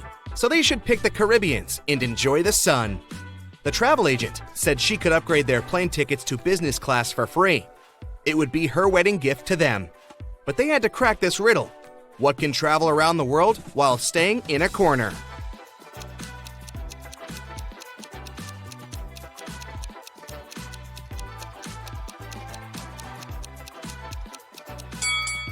It's a stamp. Jill and Jim live in the US. One day, Jim goes on a business trip to Europe. Jill misses him very much, so she calls him up. She asks Jim to take a selfie and send it to her. He agrees. Jill gets furious as soon as she sees the picture. Jill: "You're a liar." How did Jill figure it out?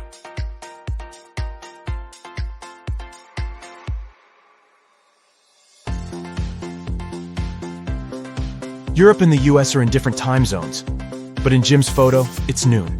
That's American time. He never left the country.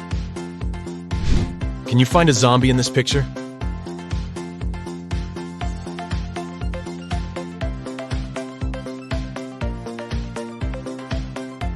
Over here. What about this ski resort? Can you spot any zombies?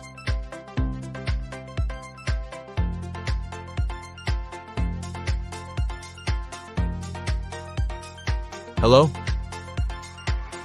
And now let's see if you can find a zombie in this amusement park.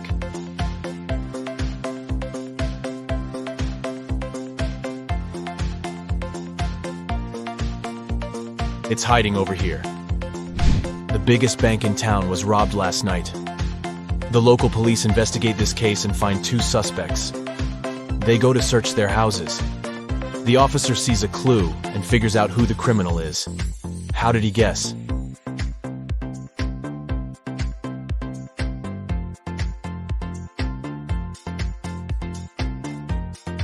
Let's take a look at the walls. There's the same picture in both houses.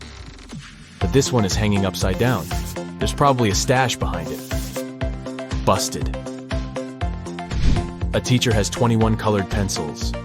7 red, 7 yellow, and 7 blue. She needs to divide them into 2 piles so that one pile would have 3 times fewer red pencils than the second one. And the second pile should have 2 times fewer yellow pencils compared to the first pile. How many blue pens would be in each pile?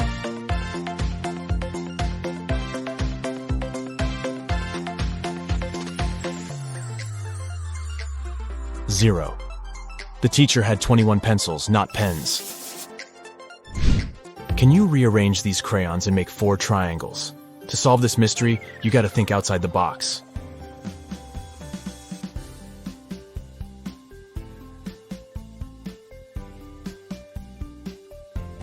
Here's the correct answer.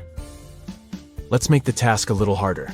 Can you remove just 2 crayons to make 2 squares? Ready to see the result?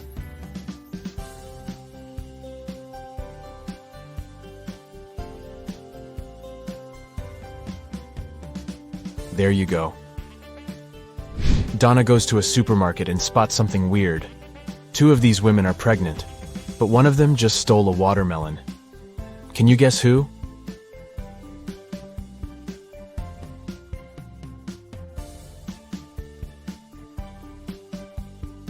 It's the third lady. She's wearing high heels, not what pregnant women would wear to a grocery store. Kitty wakes up in a creepy basement. She needs to open this door to escape. Can you guess the right order to press the buttons?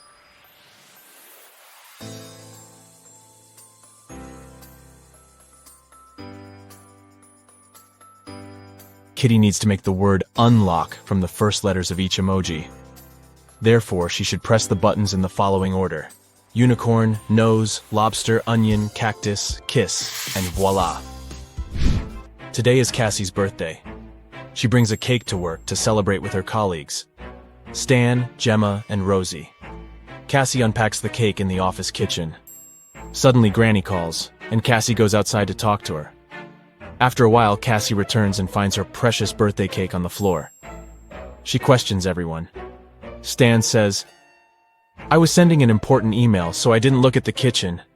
But I think it was Gemma. She's just pretending to be your friend." Gemma says, "I went to the toilet to wash my hands. When I returned, the cake was already on the floor." And Rosie says, "I don't know what happened, I went to the opposite side of the room to turn on the coffee machine. I made cappuccino for everyone. Who's lying?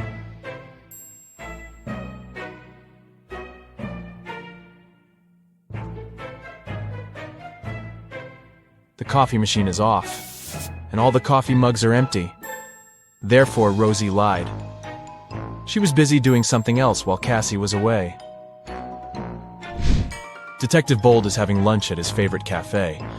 He looks through the window and sees his neighbor Zelda rushing home. They both live next to the cafe. Suddenly, Zelda runs back and approaches the detective. Zelda: "Please help me. My apartment was robbed while I was out. I didn't touch anything. I just ran here right away to find you." Detective Bold goes to see the crime scene. He looks around and says, "Stop fooling around, Zelda. There was no robbery." How did he know?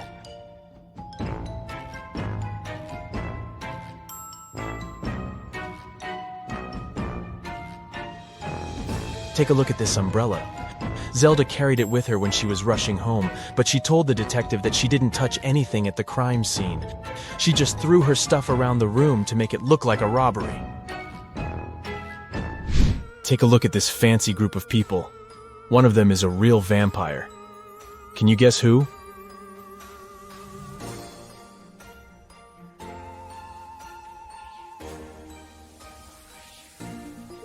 It's the second guy. The first guy struggles with drinking this reddish beverage. The lady is just wearing a cosplay costume. And the guy on the right is taking a selfie, which means he shows up on camera. Therefore, he's a human being. Jeff calls the police early in the morning. Jeff: "My neighbor cut down a tree on my car." A policeman arrives soon. Policeman: "What happened?" Jeff: "My neighbor and I had a quarrel last night. When I was ready to go to bed, I saw him standing in front of my car. In the morning, I went out to drive to work and saw this. My car is pretty old, but he still has to pay compensation for the damage." The policeman questions Jeff's neighbor. He says, "Jeff is a bit weird. He's always trying to start a quarrel for no reason. I didn't touch the car. I was sleeping all night long." The policeman examines the car and immediately realizes which of the neighbors was lying. Who cut the tree down? Can you guess?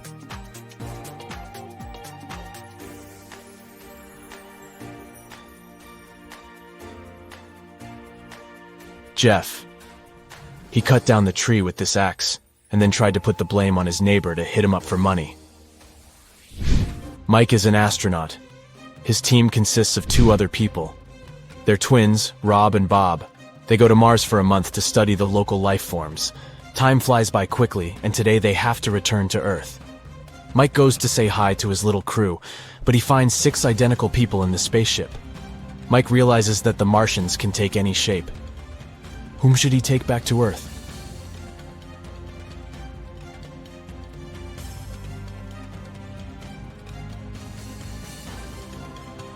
This astronaut has 3 fingers. This guy's hair color is different. This imposter has forgotten to put on human ears.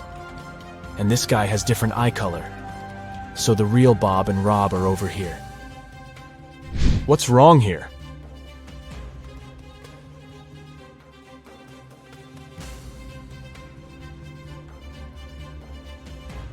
The goalkeeper is holding a tennis racket. Also, why do they need 2 hockey pucks? Shelley downloads a dating app hoping to find new love. She likes several guys. They begin to chat and share some selfies. All 3 guys claim to be single and living alone, but only one of them is telling the truth. Can you guess who?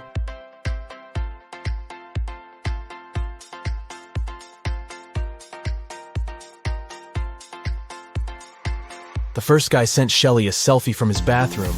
He's wearing a bathrobe, but there's another silk bathrobe hanging in the background. It's pink and small. Why would he need it if he's living alone? And the second guy is obviously fond of jewelry. He's wearing a ring on each finger, including the ring finger. So he's probably married. Only the third guy is telling the truth. And Shelley should give him a chance. A dangerous criminal escapes from prison. The police are chasing him, and the trail leads them into a small village. They question the locals and check the fields. Soon they see a farmer in a cornfield. The detective asks him if he had seen any suspicious strangers around. Farmer. Sorry, I didn't focus on what's going on around me. I was too busy dealing with my corn. It's getting dark soon, and I need to harvest as soon as possible. The detective immediately figures out that this guy is the wanted runaway criminal. How?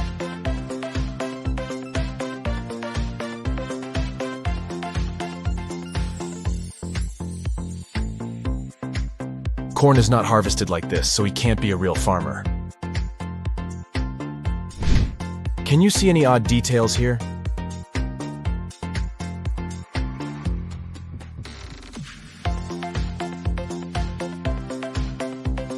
The phone is unplugged, and the laptop is missing a keyboard. Can you spot anything odd?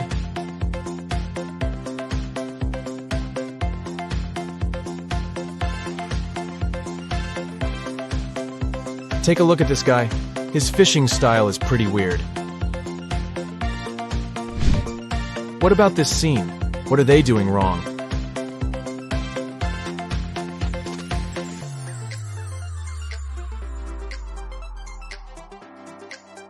This lady is skating on the pavement. Erica works at the Railway Security Service. This morning, she received an emergency alert. There's a person with fake documents trying to escape to Canada by train. Erica and her colleagues found 3 suspects who look almost the same. Can you identify a criminal just by looking at one's passport?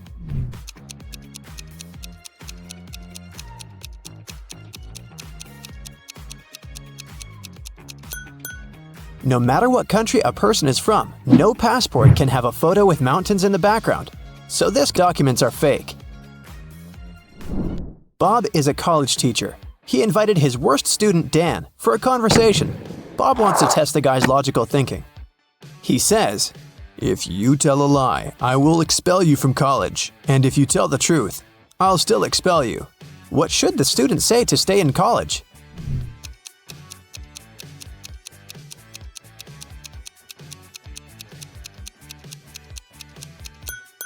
Bob should say, "I'm telling lies."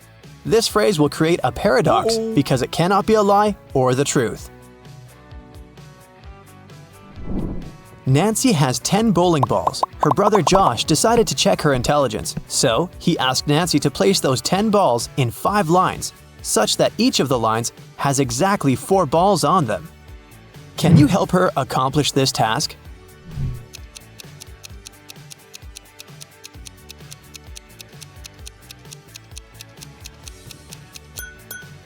She should draw a 5-point star and place the 10 balls occupying the corners and the intersection points. Voila! 5 lines with 4 balls in each row. Kevin has been hitchhiking in a desert for hours. Finally, one driver stopped and said, I will give you a ride wherever you want, but first, you gotta crack my riddle. Which letter can make the road larger? Can you help Kevin solve this task?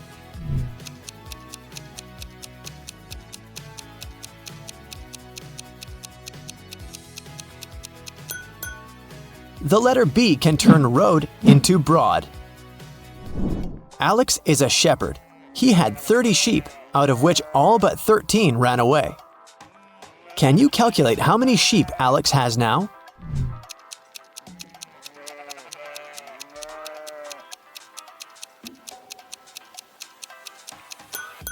He has 13 sheep. The phrase all but 13 ran away actually means that all except the 13 escaped. Take a look at these 3 prisoners. The first guy pushes the iron bars. The second guy shakes muscles with dumbbells. The third guy sits and reads a book. There's a picture hanging on the wall. Can you say for sure who's likely to escape?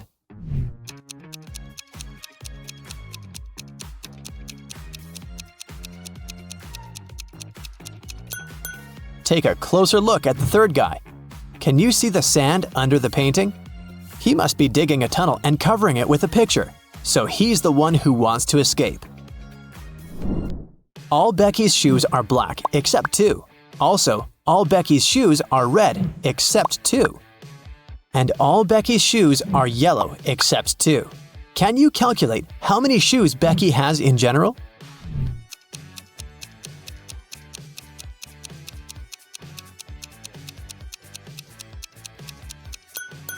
Just 3, one of each color. Dr. Smith prescribed Dan expensive vitamins. He gave Dan 2 bottles labeled R and B. The pills are entirely identical. The doctor asked Dan to take 1 pill daily from the R bottle and 1 pill from the B bottle. He can't take more or less than that. One morning, Dan was taking out the pills. He took out 1 pill from the R bottle as usual, and then, by mistake, he took out 2 from the B bottle. Now Dan has no idea which pill is which. He can't just throw away the expensive pills. What would you suggest?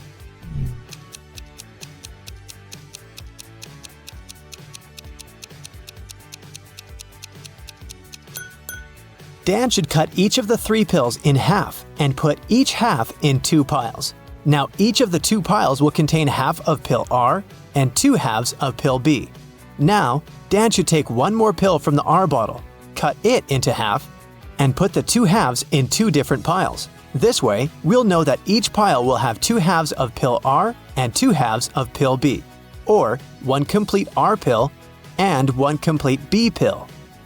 Dan can take 1 pile today and keep the second pile for tomorrow. I am red, but I smell like blue paint. What am I?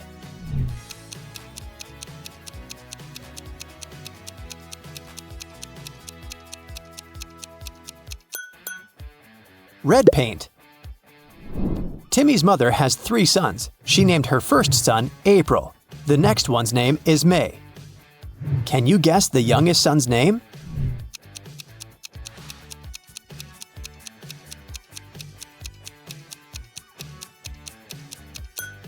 And the correct answer is Timmy. Pretty obvious, huh?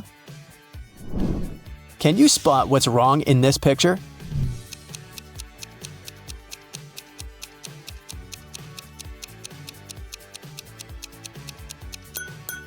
The reflection in the mirrors doesn't match reality. What about this picture? Can you see anything odd?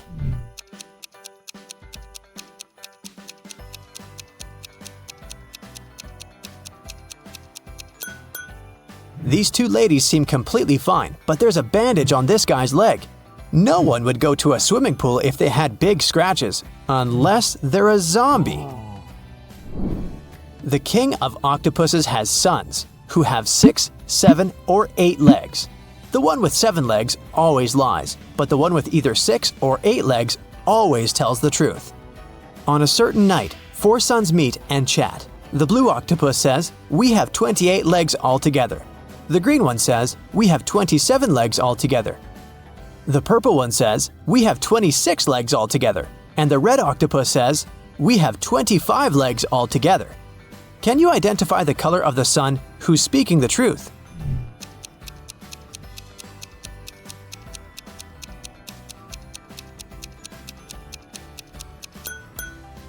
The green sun is telling the truth. To prove it, let us first assume that one of them is telling the truth. Obviously, 3 of the 4 sons lie as they disagree with each other. Let's suppose that the blue octopus is telling the truth. In that case, he has either 6 or 8 legs. And each of the other octopuses is lying, which means they have 7 legs. In this case, the total number of legs will be 6 plus 7 plus 7 plus 7 equals 27 legs, or 8 plus 7 plus 7 plus 7 equals 29 legs. Whose wife is a vampire?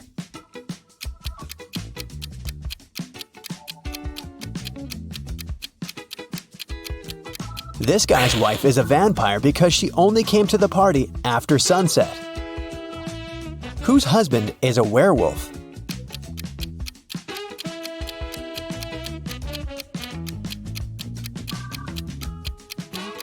The girl on the left is sweeping up her cat's hair. See? There's a cat in the background. Meanwhile, there are scratches on the floor and walls in the house of the girl on the right. And this shoe has a torn front. Her husband must be a werewolf.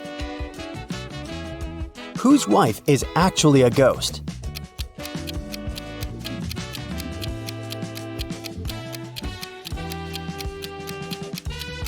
The woman on the right is wearing a ghost costume. It's Halloween. But the woman on the left is a real ghost because we can't see her legs under the sheet. Whose husband is actually a zombie?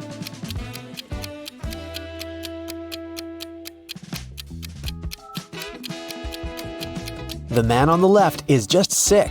The man on the right is a zombie because he's the only one who doesn't eat human food and has an empty plate. Water lilies grow on the lake. Every day, their number doubles. The lilies will completely cover the entire surface of the lake in 48 days. How many days will it take them to cover half of the lake?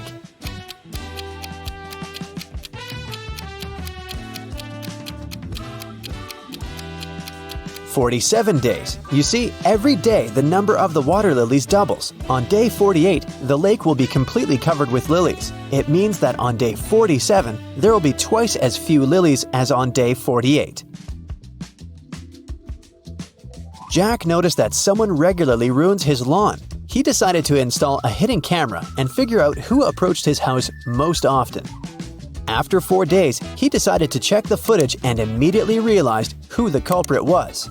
Can you guess who it is?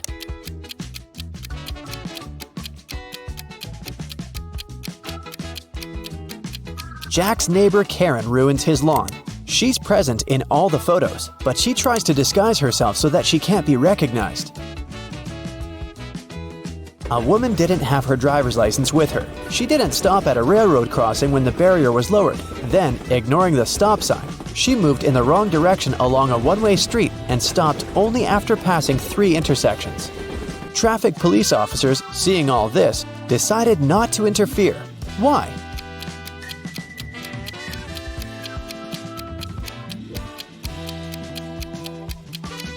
The woman first traveled by train and then walked. Mary is trying to enter an ice castle to save her friend Logan, but there's a combination lock on the gate. Luckily, there's a clue carved on the ice. Here it is. 162. One number is correct and in the right place. 842. 2 numbers are correct, but in the wrong place. 526. Nothing is correct. Can you guess the code?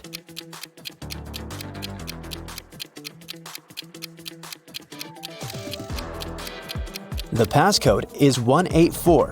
First, we exclude 2 and 6, since in 526, no number is correct. In 842, 2 numbers are correct, so 2 of the numbers we need are 8 and 4. The last number must be 1, and since 1 is in its place, we can easily figure out where 8 and 4 must go. Mary opens the gate and enters the castle. She walks down an icy corridor and comes across 3 doors. There's a severe snowstorm behind the first door. In the second room, there's a dangerous snow dragon.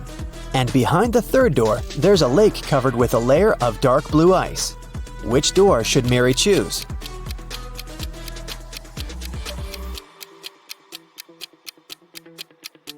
The dragon is a definite no-no. The dark blue ice is thin and unsafe. Mary is likely to just fall into the lake. The first door is the best option. Mary crosses the room and finds herself in a long corridor. The Ice Queen's monsters start chasing her. The girl runs down the hallway and sees another 3 doors made of clear ice. There's a magical snow parrot in the first room. The second room is filled with water. And there's a small black room behind the third door. It looks more like a locker. Which door should Mary hide behind to avoid being found?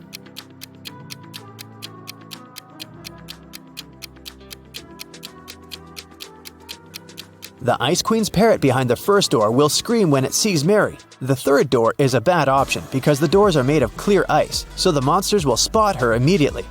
The second door is the best option. Mary swims away and finds herself in a big hall. She sees Logan, and they're about to run away together when the Ice Queen captures them in a cage. There are 3 levers next to the cage, and the Ice Queen gives Mary these hints.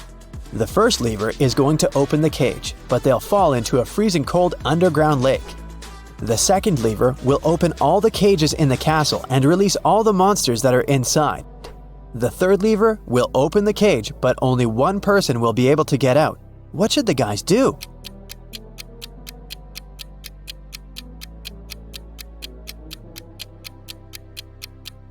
They should pull the third lever and let Logan out. After that, they should pull the first lever. Mary will fall into the water, but Logan will help her get out of the lake. John decided to make a vegetable salad for his friends. To prepare for it, he will need 3 peppers and the same number of tomatoes. And he needs fewer cucumbers than tomatoes, but more than radishes. How many different vegetables will John use in the salad?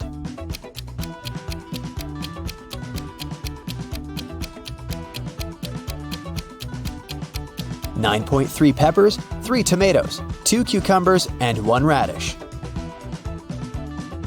A professor went to have his lunch break, leaving 3 students in the lecture hall. When he returned, he realized that an answer sheet for an important exam had disappeared from his desk. He questioned the students.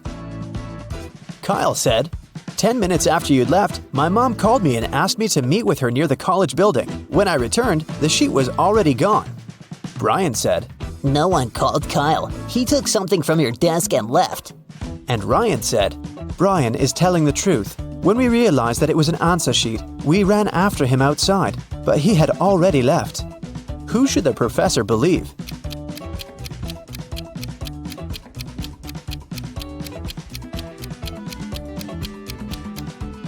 Ryan and Brian are lying. They said they had run after Kyle outside, but it was raining and they're both dry. Which of these artists is suspicious?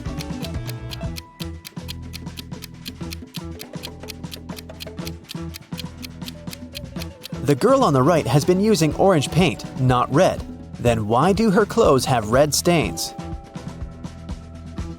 Who is suspicious at this party?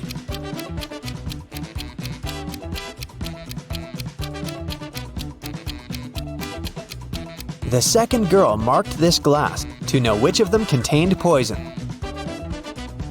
Which of these students is suspicious?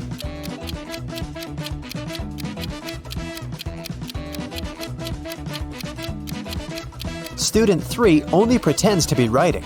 He's actually reading a magazine. Which of these women is suspicious?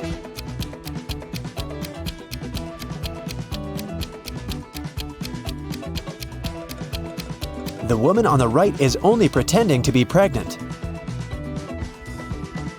A prince married a simple girl and brought her to the palace. His mother, the queen, didn't like it at all. She started watching the girl and discovered that she secretly took some jewelry out of the palace and hid it in the ground under an oak tree. The queen immediately went to the prince and told him about it. The prince checked under the oak tree and actually found the jewels. His wife started begging him, "My prince, I swear, I didn't steal it for myself. I'm leaving the jewelry here so that my family can pick it up later." But the queen said, "She's lying to you. She hides the jewelry here because she wants to sell it when she runs away from the palace." Who's lying?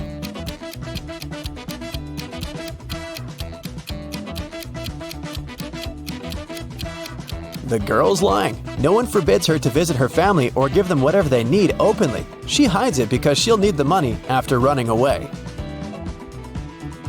John had a lunch break, so he went to the butcher to buy some meat. He asked the butcher to cut the meat in a specific way. The butcher asked if John was a firefighter. John said yes. How did the butcher guess John's profession?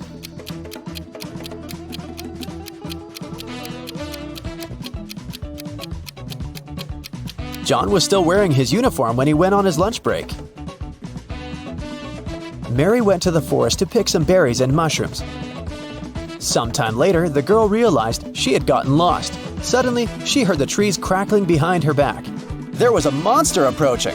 Mary ran as fast as she could and managed to get away from the monster. She saw a small house and went inside. An elderly lady lived in the house. She said she would help Mary, but Mary immediately realized that this lady was a shapeshifter. She was the monster in the forest. How did Mary know that?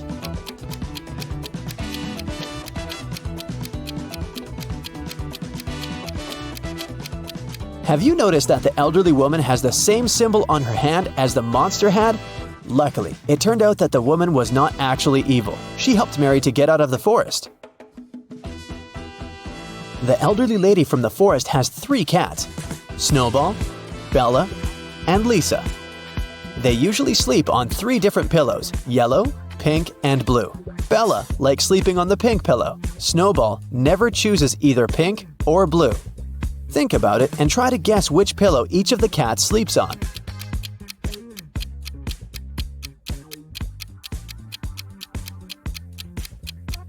Bella sleeps on the pink pillow, Snowball lies on the yellow one, and Lisa sleeps on the blue one. Now it's time to think fast. Why is Santa Claus so good at karate?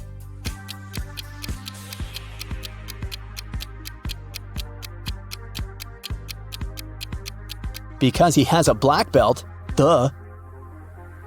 What bear has no teeth?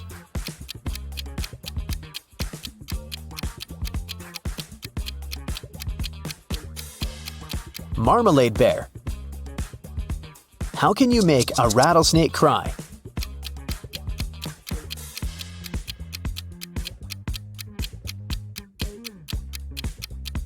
Take the rattle away. Now Tyler runs an amusement park. He's having a job interview with these 3 clowns, but only one of them is not dangerous. Can you help Tyler hire the right person?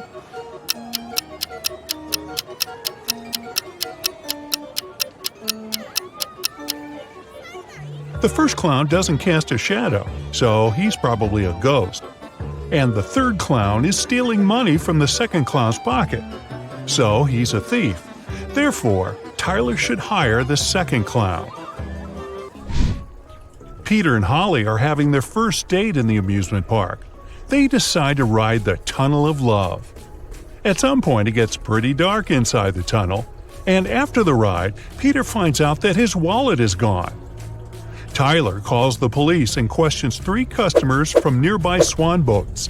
Bella says, "I'm sorry, I filmed a video on my phone. I didn't look around." Tim says, "No way, bro, my wallet is gone too."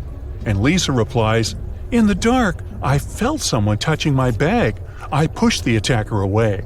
Can you spot the thief?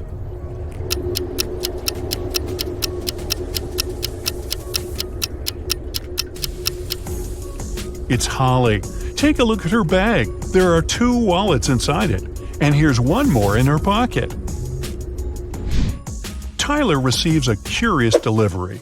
It has streets, but no pavement. It has cities, but no buildings. It has forests, but no trees. Also, it has rivers, yet no water. Can you guess what it is?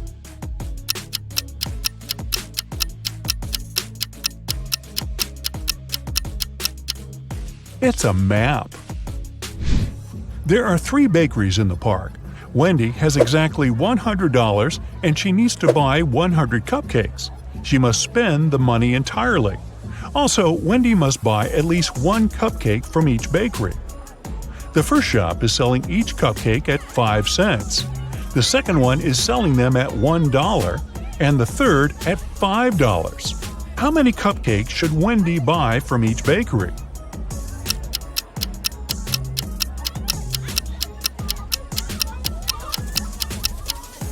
To fit the budget, Wendy should buy 80 cupcakes from the first shop, 1 cupcake from the second shop, and 19 cupcakes from the third shop. Brian decides to take a ride on the Ferris wheel. On his way up, someone suddenly throws ice cream right in his face. When the trip is over, he interviews 3 suspects. Zoe says, "I don't eat ice cream. I'm on a sugar-free diet." Peter says, "I didn't see anything, bro. I'm terrified of heights, so I kept my eyes closed the whole ride." And Fred says, "Sorry, I was streaming a video, so I didn't look around." Who is lying?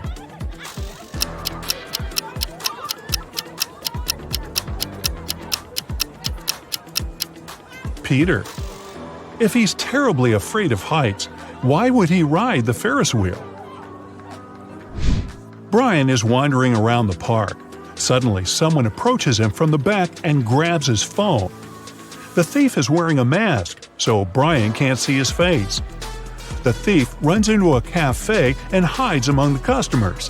Can you help Brian spot the criminal?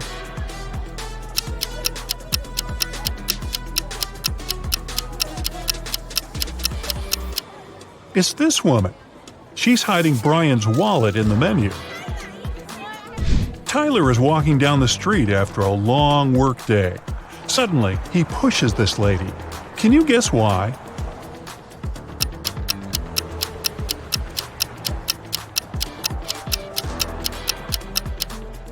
Tyler saved her from getting hit by a car. Tyler keeps on walking and sees a group of ducks crossing the road. Can you count the exact number of ducks?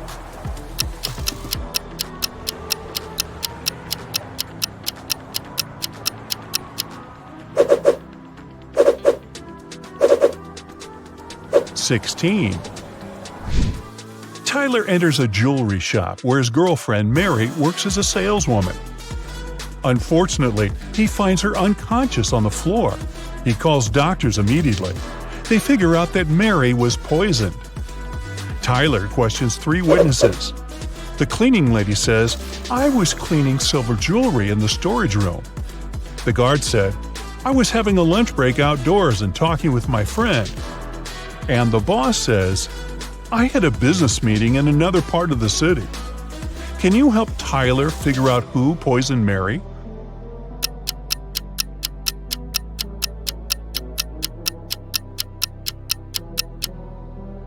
Take a look at the hint that Mary left on the wall. It literally says that the boss did it. A few days later, Mary gets better and decides to prank Tyler. She brings 3 similar boxes to his house. There are 2 delicious cheesecakes in 2 boxes, and the remaining box contains dog food. Let's spin the boxes back and forth. Can you find the pranked box now?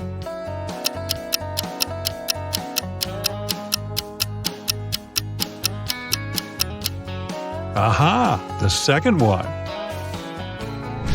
Tyler gets an urgent call from his assistant. Someone painted graffiti at a vegan restaurant in his park.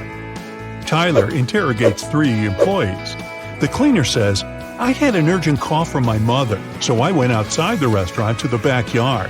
When I returned, the graffiti was already there." The waitress says, "I was taking an order. Suddenly, I looked out the window and saw a person in a black hoodie. He dropped a paint can and ran away." And the cook says, "I was wearing my earphones and frying chicken wings in the kitchen, so I didn't notice anything suspicious." Who's lying?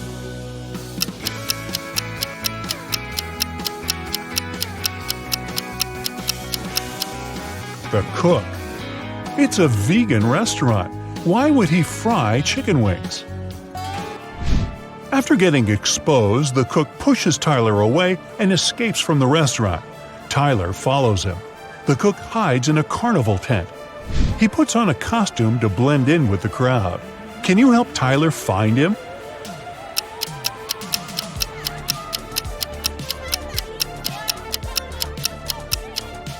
There he is. It was raining heavily outside, so his shoes got wet. Tyler is walking around the park and spots 4 weird details. Can you see them too?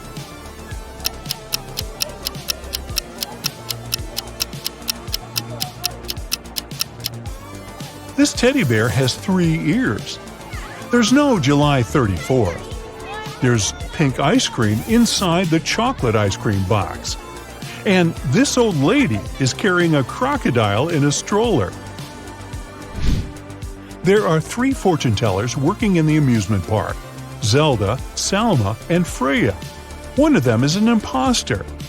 Can you decide who?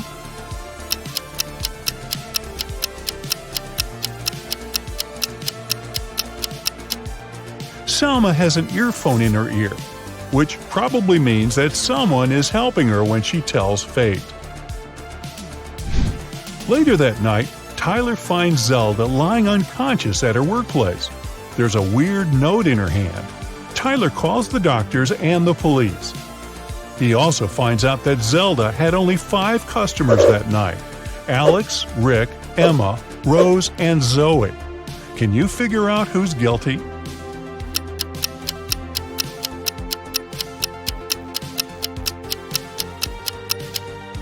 Rose. There's a tricky hint hidden in this note. Q plus 1 is R, N plus 1 is O, R plus 1 is S, and D plus 1 is E. Tyler spends all morning in his office. Then he leaves it for a couple of hours to have lunch with Mary. When Tyler gets back, he finds out that someone had robbed him. How?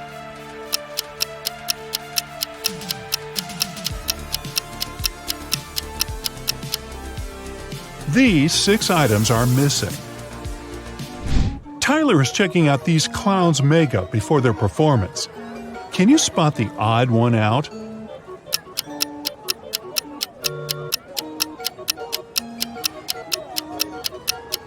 It's this guy. He's the only one who has eyebrows. What about these houses? Can you find the odd one out?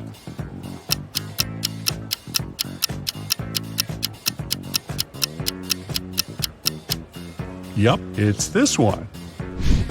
Tyler receives 4 new tents. Unfortunately, one of them has a slightly different design. Can you spot which one?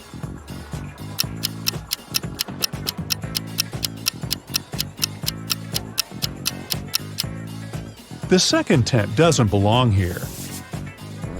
Tyler wants to improve the scary tunnel, so he gathers all actors playing ghosts and monsters for a brief team building. But there are real monsters and ghosts among Tyler's employees. Can you spot them?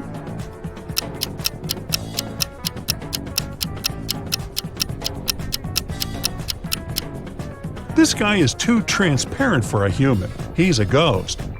And huge claws cut through this guy's sneakers, so he's probably a werewolf. Tyler wins a cute teddy bear for Mary. They get distracted for a second and then see that the toy is gone. They look around and find 3 suspects. Can you guess who's a thief?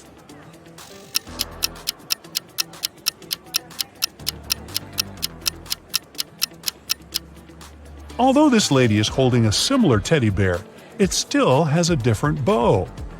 This guy is carrying a box, and judging by his posture, it's hard for him to carry it, so it's probably really filled with heavy stuff. And the third guy's guitar is outside the bag, which means he can be hiding the teddy bear inside the guitar case. Tyler throws an epic party at the amusement park. All guests are treated to free food and drinks. In the middle of the party, all the guests begin to fall asleep right on the dance floor. The next day, doctors check all the food and drinks from the party, and everything is perfectly fine. Can you guess what happened here?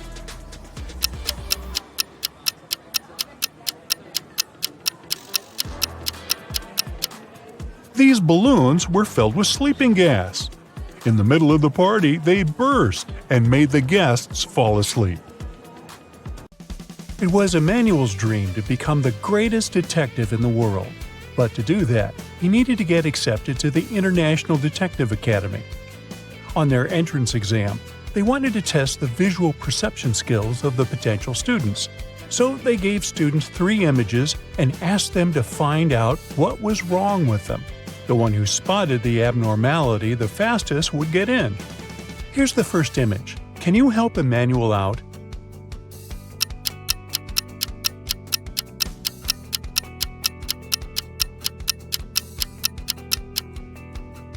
The clock on the wall says it's 12 p.m., but the window view suggests it's sunset time. That doesn't add up, even if it's noon or midnight. Here's the second image. What's wrong here?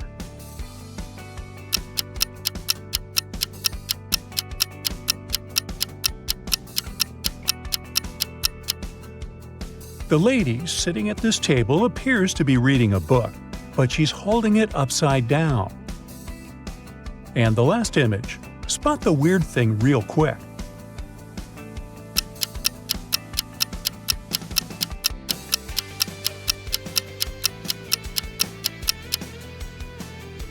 The picture on the wall is supposed to be a historical portrait, but the queen on it is holding a cell phone in her right hand.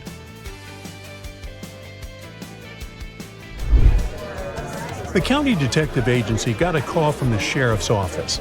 A criminal who had been in prison for a few months had escaped the jail. They were able to chase her until she blended in with the crowd at the venue where the annual Iron Lady competition was taking place.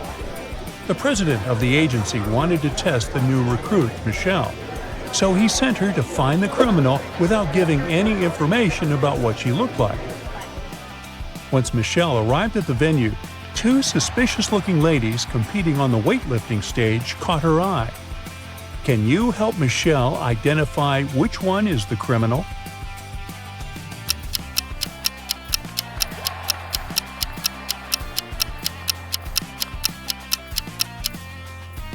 It must be the lady on the right with the long hair and dark brown roots.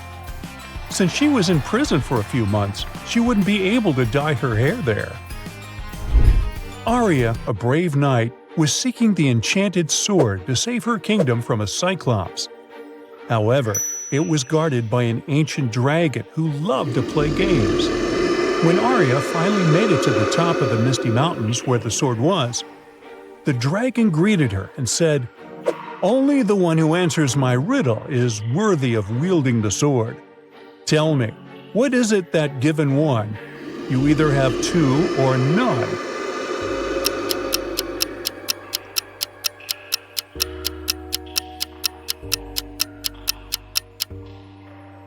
The answer is a choice. Van Pulsing was a famous monster hunter.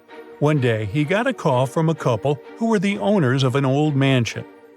They claimed that there were monsters occupying their home, hiding in plain sight and making them live in fear. They wanted Van Pulsing to free their house from them. He said they should continue their usual day, and he would observe where the monsters could be. Take a look at the bedroom. Can you spot the monster?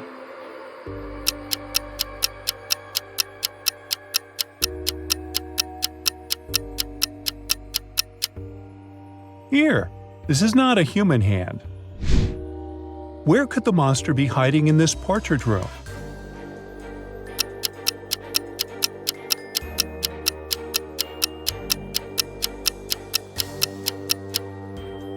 Do you see Van Pulsing's shadow on the ground? It looks totally different from him. That must be some other shadow monster. Where's the monster in this reading room?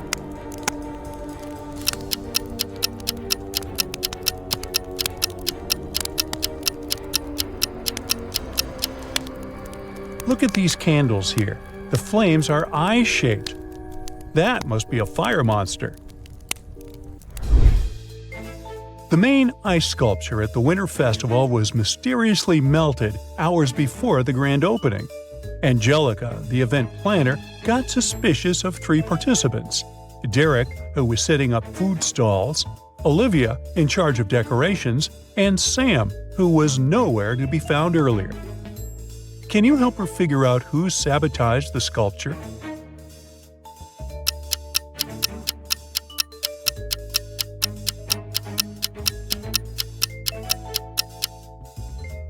See the small temperature arranging box directly below the sculpture area?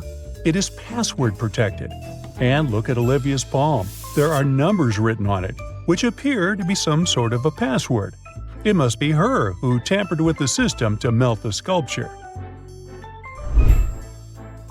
Jared and Rita were going camping in the woods and had to choose a site to set up their tent. There were three differing camping areas available: Emerald Forest Camping, Firefly Mountain Campgrounds, and Starlight Lake Campsite. Can you help them decide which spot is the best?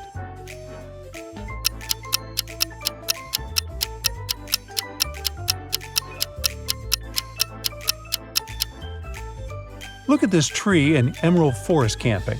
There's a bear hiding there. This option is definitely a dangerous one. Firefly Mountain Campgrounds is located next to a rocky hill. These loose stones and sharp rock edges pose a great risk.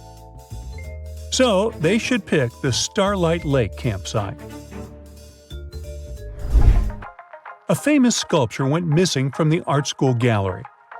Detective Joshua was informed that there were three students who were last seen near the gallery.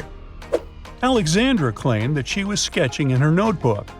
Beckett said he was in a pottery class, and Caleb said he was reading in the library. Detective Joshua could immediately tell who had the missing statue. Can you?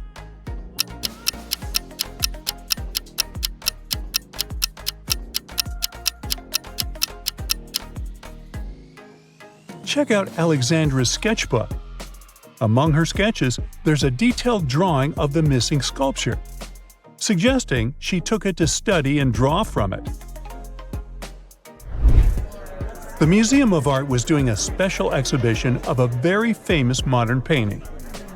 There was a rumor that on the day of the gala, the artist who painted it was also going to be there. However, no one knew what they looked like because they were keeping their face a mystery to the public, and only the curators knew what they looked like. James was an art student and was a big fan of this painting.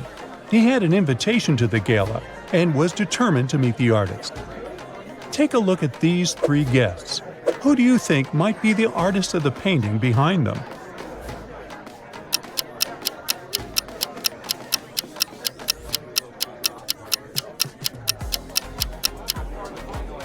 We already know the name of the artist from their signature on the painting.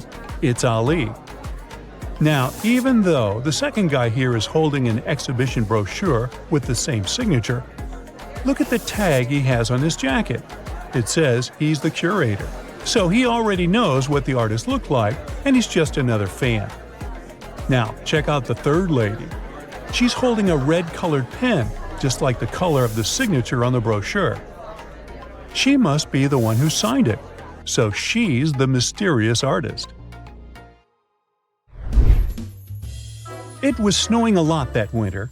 Penny, the police officer, was on duty at the Commonwealth neighborhood. During one of her regular patrols, she noticed a suspicious-looking man who was carrying 2 bags full of stuff. When she asked him what he had in them, he said they were clothes for donation. Still, Officer Penny arrested him. Why?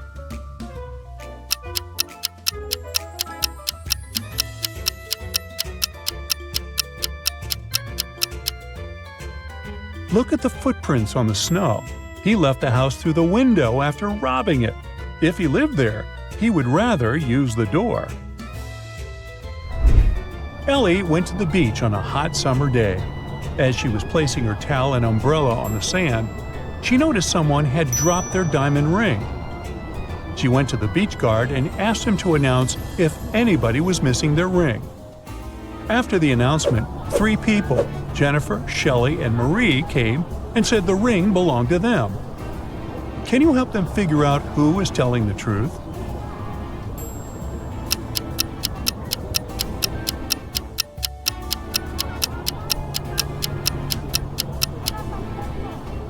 Take a look at Marie's ring finger on her left hand. She has a tan line there. She must have been sunbathing when she dropped her diamond ring. Bernie was working in Los Angeles, and his girlfriend Deborah was working in Austin, Texas.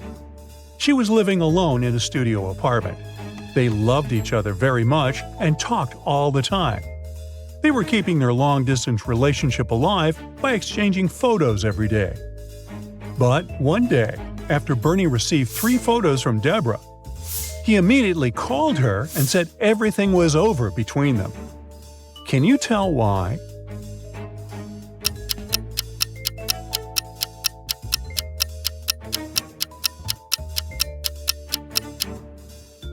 In the bathroom photo, there are 2 toothbrushes, even though she lives alone.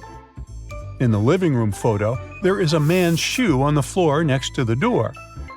And in the kitchen photo, on the planner on the fridge, Tuesday is circled.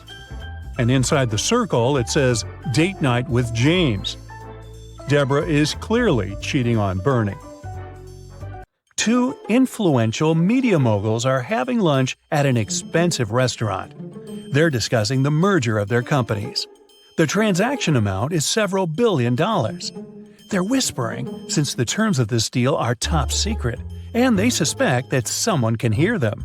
And they're right. Some curious people are eavesdropping on the conversation between the 2 businessmen. Try to find them.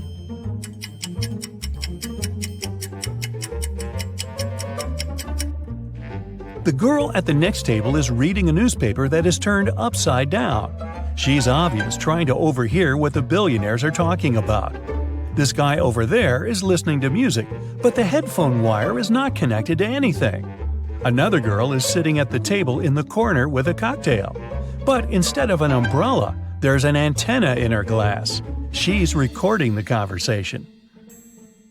"Where are my employees?" a boss shouts. He's furious because 3 people haven't come to the office.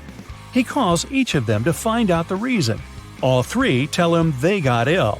The boss doesn't believe them, so they have to arrive at the office. Mary is wearing a warm jacket, hat, and scarf. She sneezes, coughs, and looks sick. Lori is walking on crutches. Her leg is in a cast. Sometime later, Michael appears. He's got a hand injury, and now he can't type. The boss is sure that one of them is faking. Who is it?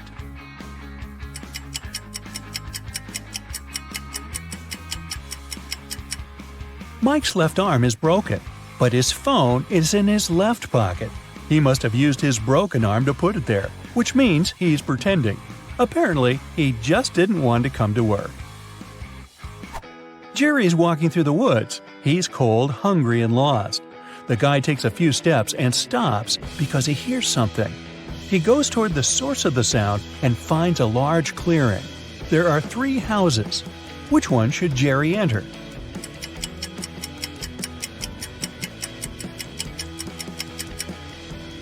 The house on the left is closed from the outside. There's a lock on the door, see? The house on the right seems safe, but look at these footprints leading to the door. These are wolf paw prints. Jerry should choose the house in the middle. A wanderer has been walking through the desert for several hours. He doesn't have any water left and he's losing strength. He climbs a low hill and sees 3 lakes. They're far from one another and only one of them is real. Help the wanderer distinguish the reality from a mirage.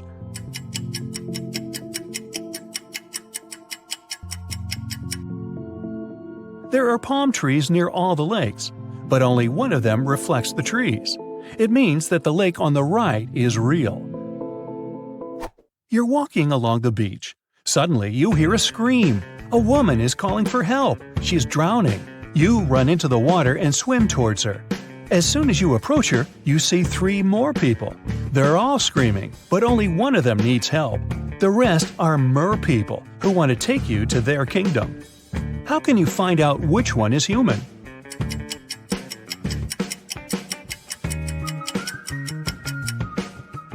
Dive under the water to see who has a fishtail. Richard likes abandoned buildings and old castles. Today he's going to check a huge house that belonged to a vampire a long time ago. Well, that's what the legends say. Richard certainly doesn't believe this. He takes his camera and sets off. It's dark and cold inside the house. Crackling sounds are coming from the corridor. Richard shines a flashlight and sees 3 vampires. Richard starts running away, but then he stops and returns. It seems these vampires are fake. How did the guy understand this?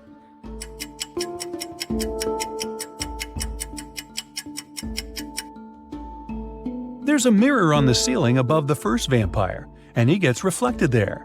The second vampire has no fangs, and the third one, he seems to be real. Run! Now Richard wants to visit an abandoned hospital. There are rumors that werewolves live there. Richard is sure it's a myth. He's walking around dark hospital wards all night, but finds nothing. He's about to leave, but 4 men block the exit. They are howling and growling. Which of them is the real werewolf?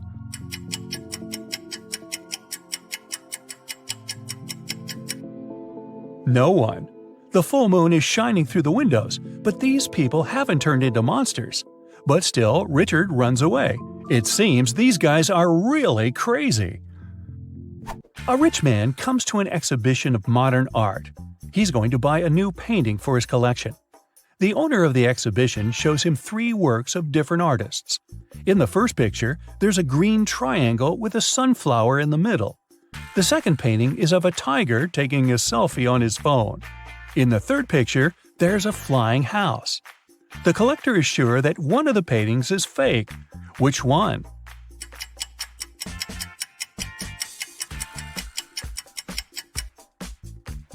Each canvas has the artist's signature and the date when it was created. The painting with the tiger is dated 1957. There were no mobile phones and selfies at that time. This picture is fake. Martin's nervous because today is his first DJ performance at an electronic music festival.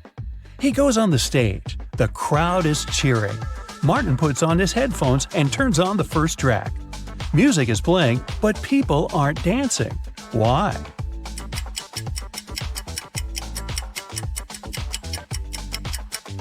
The music is only playing in the DJ's headphones.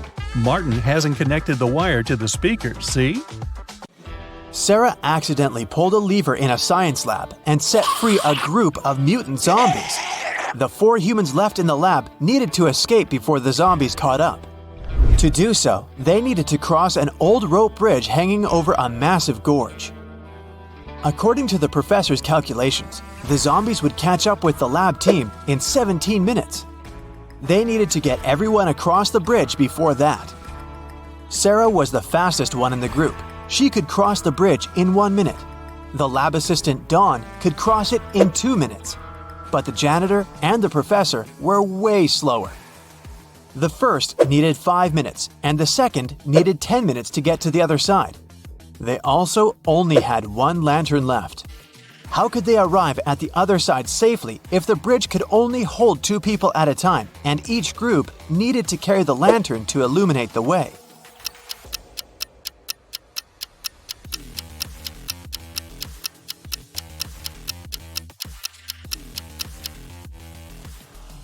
Here's how it works. Sarah and Dawn cross the bridge first, carrying the lantern. It takes them 2 minutes. Sarah, the quickest, runs back with the lantern. Then, the professor and the janitor cross the bridge together. It takes them 10 minutes. In total, it takes 13 minutes. Dawn grabs the lantern from them and dashes across the bridge to help Sarah get across. With 2 minutes left on the clock, Sarah and Dawn get safely to the other side, just in time to cut the rope and save their lives. Helena finally got herself a new guitar. She wanted to start playing it right away, but she had to go to school. She locked the instrument in her room and left. When she got home that evening, the guitar was gone. She knew it must have been one of her family members, as they were always playing pranks on each other. So she questioned each of them. Helena's mother said she hadn't even seen the guitar the girl had bought. Her dad said he'd seen it when he'd passed by Helena's room, but swore he hadn't done anything to it. Her brother said he hadn't gone upstairs the whole day, so he hadn't seen the guitar either. Helena solved the mystery right away. Can you figure it out?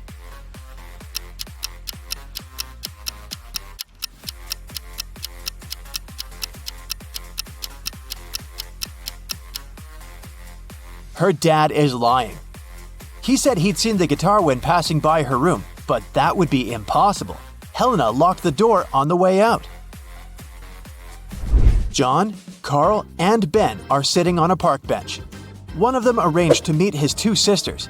He promised them he would take them on a stroll in the park. Can you tell which guy it is?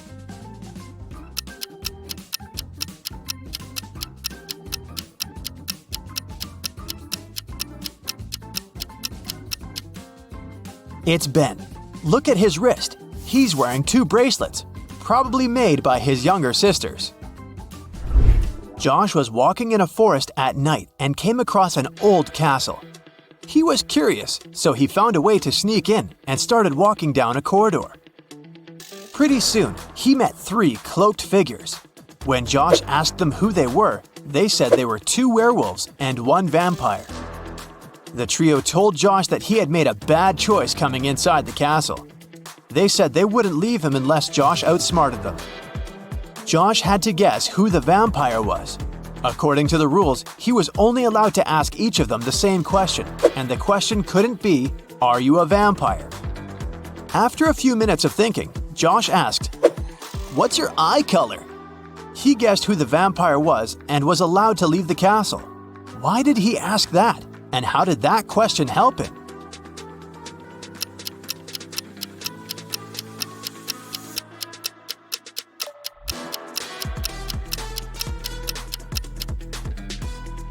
vampires don't reflect in mirrors, and they don't show up in photos. The vampire probably wouldn't know their eye color. One afternoon, 4 friends met up for coffee. Someone asked them how old they were, and they answered with a riddle. They said Mia was 3 times older than Anna, but 3 years ago, Anna was younger than Claudia is now, and Olivia is twice as old as Anna. So, can you put the girls in order according to their age?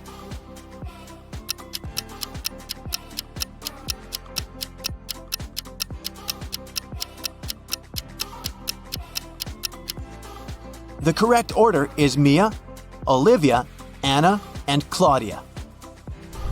Mary's birthday was coming up, and she decided to treat herself to a relaxing day at the spa. During the massage, Mary dozed off. When she woke up, the money was missing from her purse.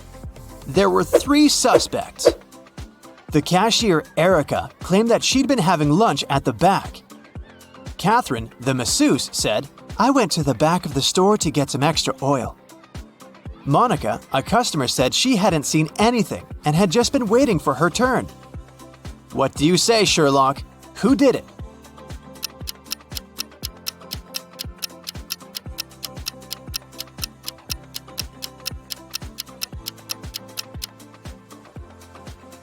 The culprit is Catherine, the masseuse. She must have waited for Mary to fall asleep and then took her things. Look at the stash of money hidden behind the oils. Susanna was walking down the street when she saw a small dog. It looked as if the dog had just run away, so she picked it up and started searching for its owner. She walked into an office building. There were 3 people there. Susanna knew immediately who the dog's owner was. How did she figure it out?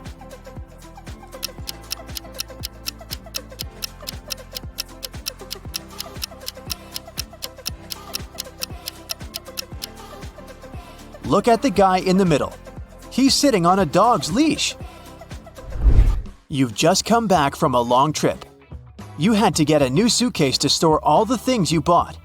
But after arriving home, you realize you've forgotten the code you need to open the suitcase. Luckily, you left yourself a note on your cell phone that can help you decipher the code on the lock.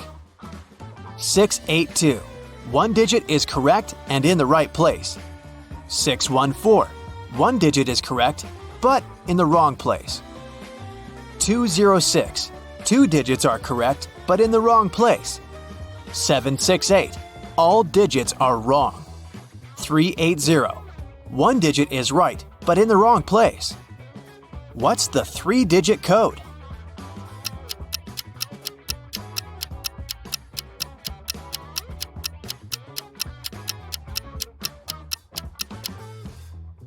(042). One morning, Detective Smith arrived at the jail where 3 men had escaped from their cells. The prisoners could neither see nor talk to each other, but they managed to organize their escape together. They visited the same shower room, but only one person was allowed to come in at a time. How did they manage to communicate?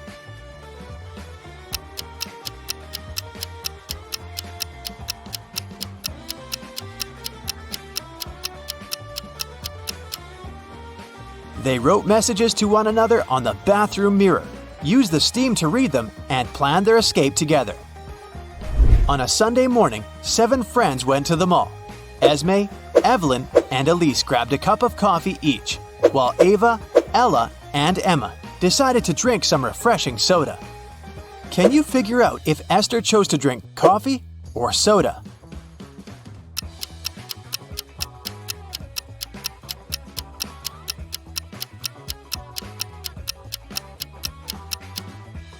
Esther is drinking coffee. The secret to figuring out the answer is in the girls' names. Esme, Evelyn, Elise, and Esther all have 2-letter E's in their names. In the afternoon, 3 people visited Tessa's clothing store.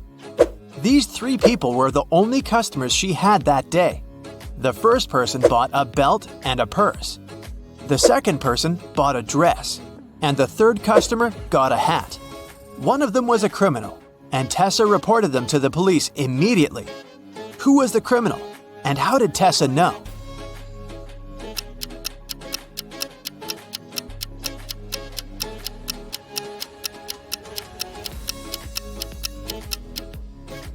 The third person gave her a $1,000 bill. But such bills don't exist. At 11 a.m., Amy got a call from her boss, Tom. He was in distress because a very important document had disappeared from his office. It had been on the desk the evening before, but nowhere to be found in the morning. Amy immediately went there to question the employees. She soon had 3 suspects. Elijah said he had spent the previous evening in the movies. Mason took his girlfriend to dinner. And Evelyn visited an art gallery. It didn't take Amy long to understand who was lying. Can you figure it out?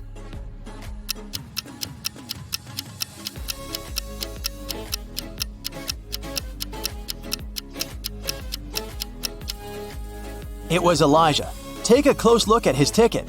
It isn't torn, which means he didn't really go to the movies. Adam is a famous opera singer. He's going to perform for the king and queen for 7 days in a row. In return for his work, they should pay him 1/7 of a gold bar per day.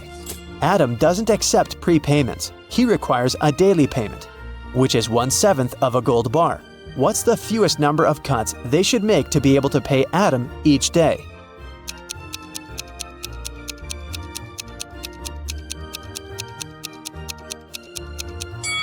Just 2. Here's how it works. Day 1, cut 1/7 of the gold bar and give it to Adam. Day 2, cut 2/7 of the gold bar and give this piece to Adam. He'll give you 1/7 of the bar back. Day 3, give the singer the 1/7 piece you received the previous day.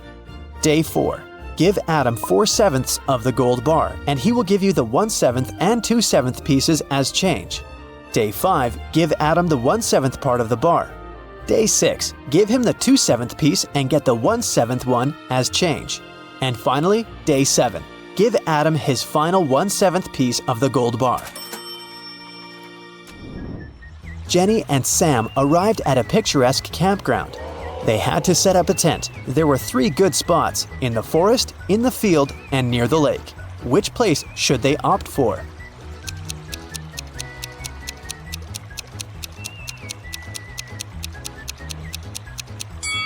The best option is to choose the field. Wild animals live in the forest. As for the lake, look, a zombie is hiding in the bushes over there. Probably not the best neighbor.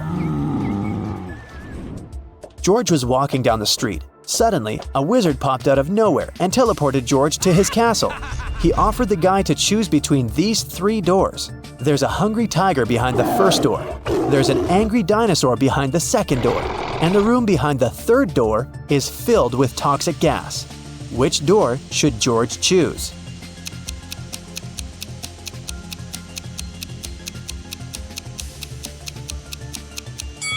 The second one. Dinosaurs went extinct millions of years ago.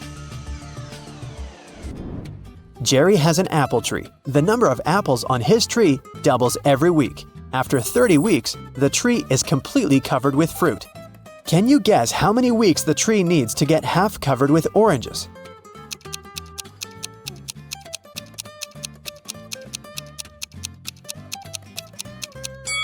Oranges don't grow on apple trees, but if I asked you about apples, the answer would be 29 weeks.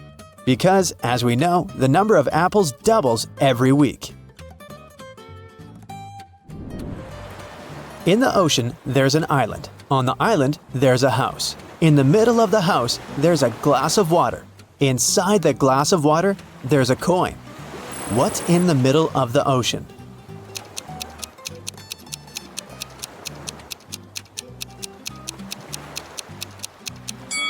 The correct answer is simple, the letter E.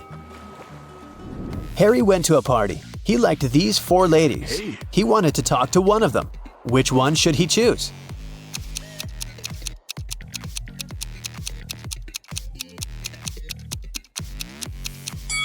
Take a look at the first lady's hand. She's a zombie. The second lady has a vampire bite on her neck.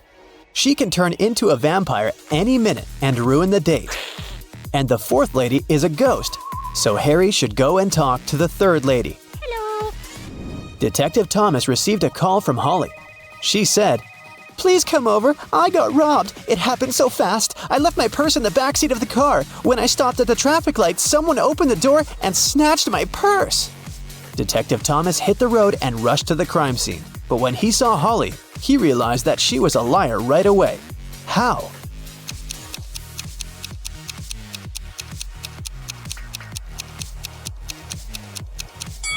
Holly has a two-door car. How could a thief steal something from the back seat? There are 3 houses. One of the houses seems very weird. Can you tell which one of them looks suspicious?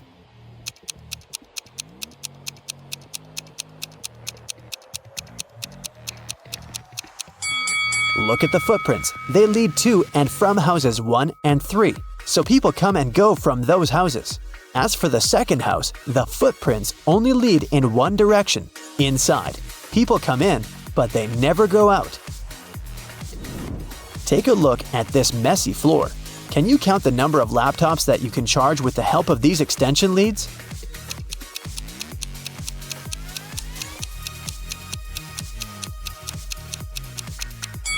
The cord of extension lead 3 is torn. As for the second lead, one of its outlets is broken. Extension lead 4 has only one outlet, which makes the entire thing pretty useless. And extension lead 6 doesn't have any cable at all. Now let's see what we can do about it. Connect extension lead 1 to the wall outlet. Then connect extension lead 2 to extension lead 1. This way, you can use 2 outlets from the first extension lead to charge 2 laptops. One outlet of extension lead 2 can be used to connect the 5th extension lead, and one of them is useless anyway. Now we can use 2 outlets from extension lead 2 and all 4 outlets of the 5th extension lead to charge 6 laptops. So the total number of outlets in use will be 8. Simple! Danny and Diana are spouses. They jog in the park every morning. To match every 2 steps Danny makes, Diana needs to take 3 steps. If both of them start with the right foot, how many steps would they make before their left feet are in the front at the same time?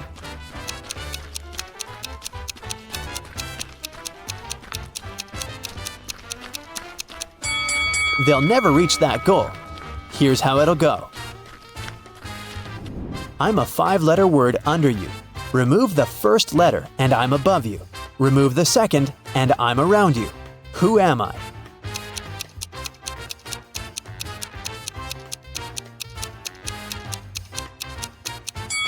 Well, have you managed to crack this riddle? It's a chair. Great job! Toby has been wandering through the desert for several hours. The sun's burning his neck. There's nothing but hot sand around. He's run out of all the water he had. Toby gets weaker and weaker, and finally, he falls down. At this moment, he sees 2 tiny ponds. Toby only has enough strength to get to one of them. Which of these ponds is a mirage, and which is real?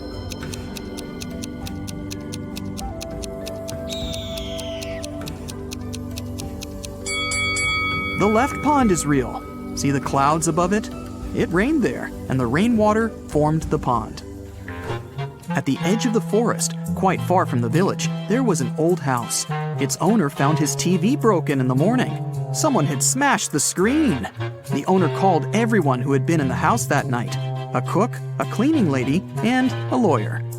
"Who broke my TV?" the man asked. "I was cooking dinner. I didn't touch anything," the cook said. "I was cleaning the basement," the cleaning lady answered. "I was upstairs. I spent the whole night studying the documents," the lawyer replied. One of them is lying. Who is it?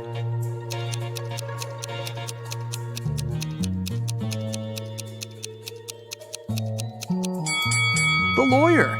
He said he was upstairs, but it's a 1-story house. He couldn't be studying the documents on the roof all night. Tom has lost his car keys. He's searched every corner in every room, but hasn't found them. The guy goes to the farthest room, looks at the floor, and realizes the keys are hanging on the chandelier. How does Tom know that?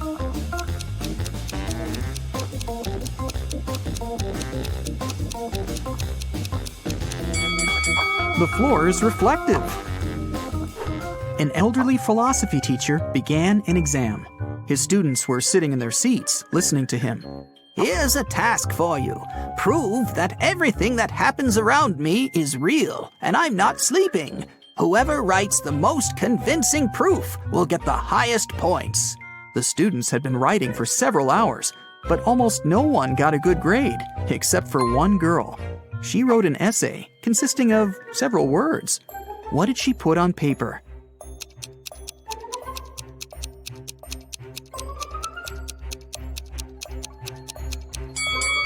You can't read this if you're asleep. By the way, you can use this tip while sleeping. It's almost impossible to read anything in a dream. Therefore, to find out whether you're asleep or not, look at your phone and try to read something. There was an old haunted house in town. Local people were afraid to go there, but one day, 3 girls and 2 boys decided to check that place out and record whatever was happening there. They approached the scary building, but one guy, Rob, refused to come in. He said he would wait for his friends outside. The rest of the group went into the house. Rob was nervous. After waiting for them for a few minutes, he was ready to call someone for help. But all 4 girls and 1 boy returned at this moment. Rob realized there were ghosts in the house and ran away from there. How did he know that?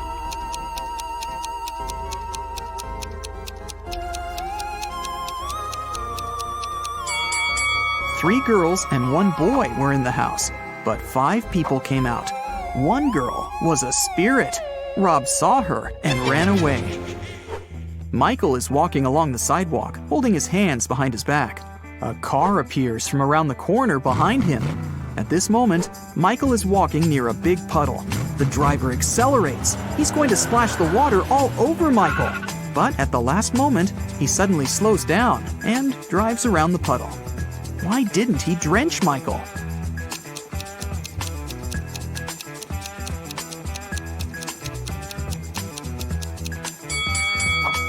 Michael was carrying a brick behind his back. The driver was afraid that Michael would throw it at his car, so he didn't drive over the puddle.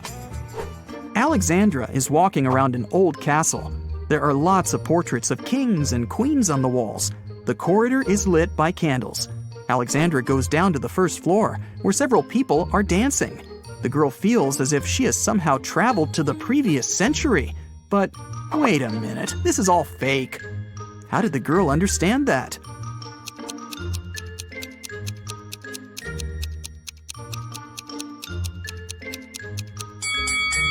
A hidden camera is installed in the corner of the hall.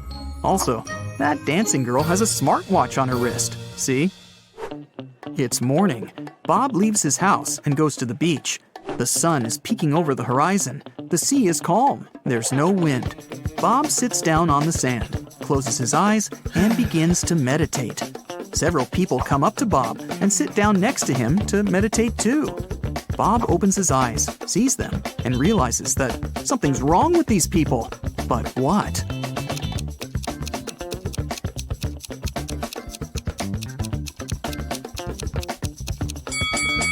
Look at Bob, and now at how these people are sitting.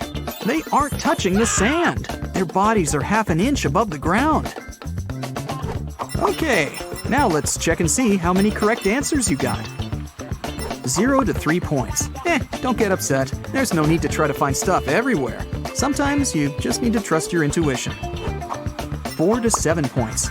More practice, more riddles, more logical tasks. And next time, you'll definitely get better results.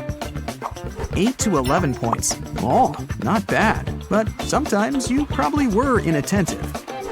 12 to 15 points. Wow, nobody can fool you. You can always figure out the truth. You're great, but not the best of the best yet. 16 points. Whoa! You are the king of riddles. You always remain attentive to details. And also, you have awesome intuition. Jewelry store manager started to notice that every month a pair of earrings went missing. The suspicion fell on the cashier. The first time it happened, she was forgiven. The second time, the sum was withdrawn from her salary. The third time, the manager fired her. But the theft happened for a fourth time. When it occurred once again, the manager decided to go through the security camera footage. Here are some of them, made in May, June, July, August, and September. Do you see anything suspicious?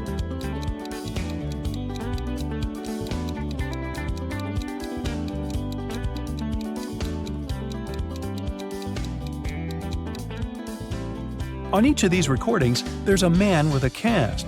If he really had his arm broken, it'd heal in a month or a couple of months max. But it's been 5 months, so the cast is obviously fake, and he's the thief. I think the cashier should file a wrongful termination suit, but I digress. Venus was expecting her delivery, but it was running late because of heavy rain. She had to go to work, so she asked her boyfriend, who had a day off, to get it from the post office for her. When Venus came back home, her boyfriend said that he had just been to the post office, but the package hadn't arrived yet. Venus understood that her boyfriend hadn't gone anywhere. How did she figure it out?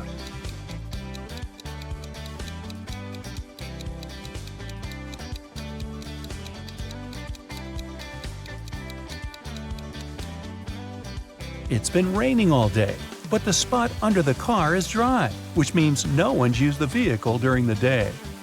Dr. Roberts, one of the best surgeons in the country, came to his insurance company and said that he had been robbed right in the street. The assistant asked if Dr. Roberts remembered any specific details about the robber.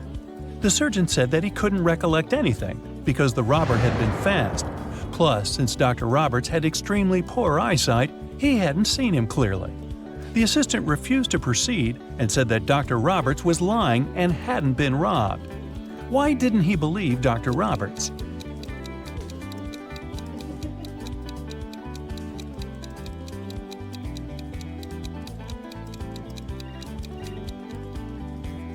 Dr. Roberts is a surgeon.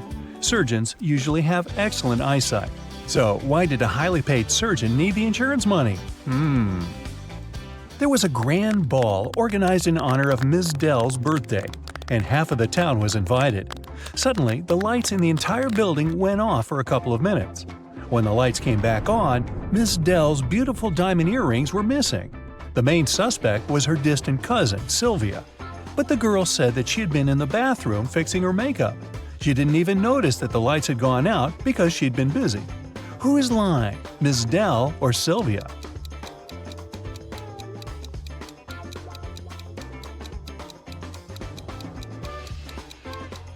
The lights went out in the entire building.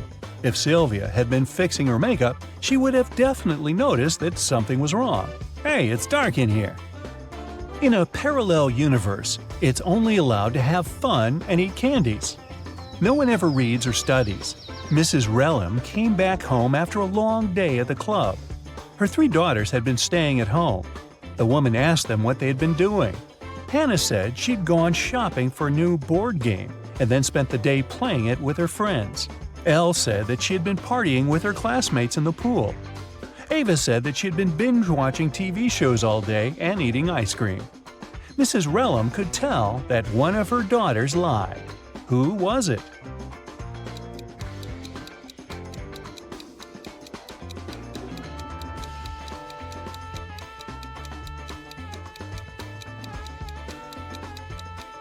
It was Hannah. Look, the board game she bought is unpacked. She couldn't be playing it. 4 friends were driving to New York City for the weekend. The music in the car was on and everyone was in a good mood, so the driver got distracted and got in a car crash. A police officer arrived and started an investigation. He asked the guys who had been driving, but no one wanted to take the blame. Then the officer inspected the car. Can you tell who was driving?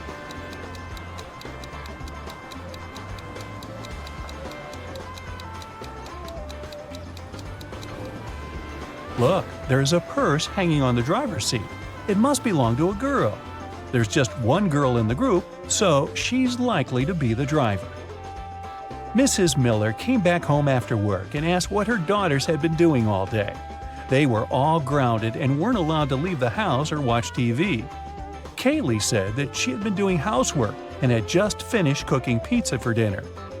Ellery said that she had been upstairs in her room reading. Lilith said that she'd spent the day cleaning her room. Who's lying?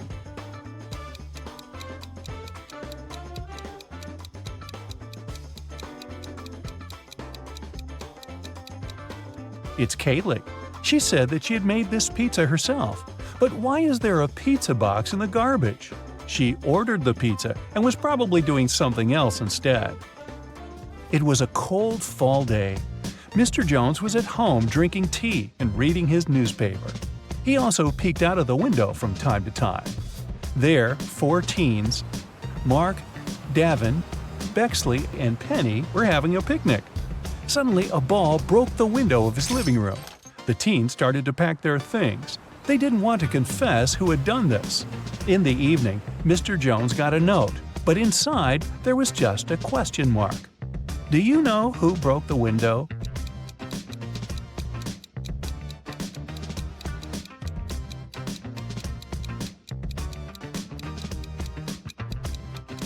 The question mark is a hint. It literally means question mark. So Mark must be the one who did it. Adele found her friend Oliver on the floor of his studio in the attic. She called the police. The officer who came asked the girl to tell him what had happened. Adele said that she had been walking past Oliver's house and noticed that the lights had been on. She came up to the window, peeked inside, and saw him on the floor. She called the police and ran into the house. The police didn't believe her. Do you?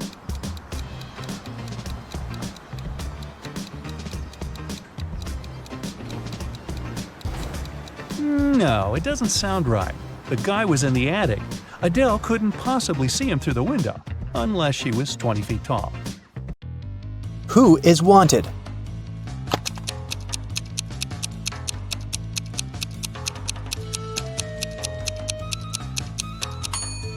The girl on the right. She has the same mole as the girl on the poster. Who is an identity thief?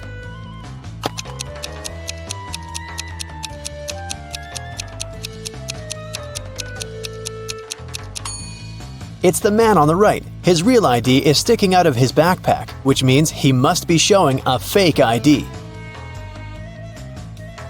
Who is an imposter?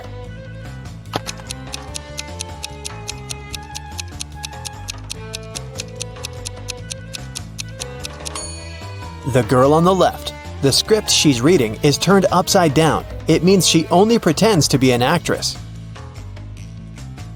Who is the real thief?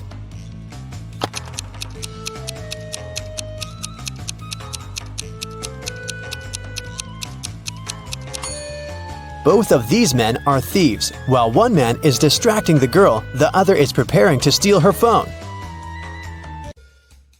The last will of Mr. Wilson, a rich businessman, got stolen. There were 5 people in the house at that moment: Mr. Wilson's wife, their cook, butler, maid, and gardener.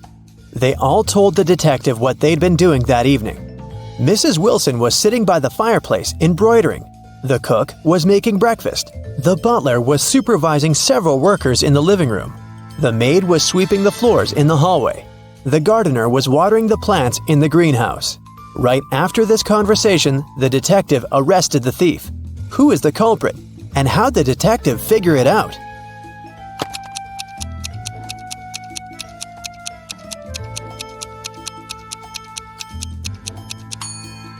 The cook is the thief.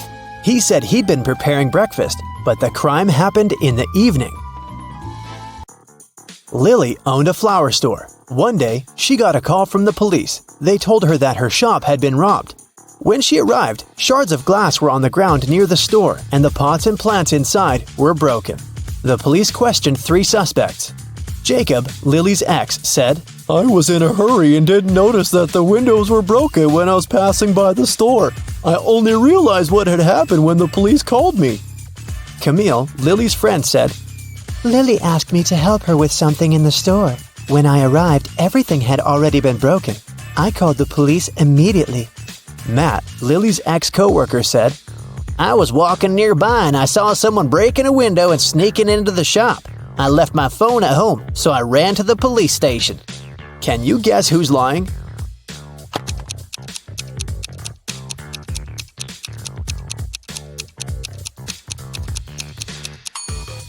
Matt is lying. Shards of glass were laying on the ground, which meant that the criminal had to break the window from the inside. Let's take a little break. Now, you need to think fast.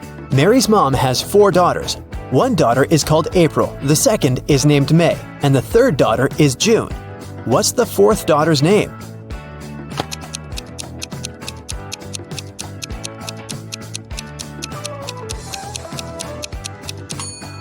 It's Mary, of course. Who doesn't belong to this list? Napoleon Bonaparte, Queen Elizabeth, William Shakespeare, Sherlock Holmes, Aristotle, Christopher Columbus, Donald Trump.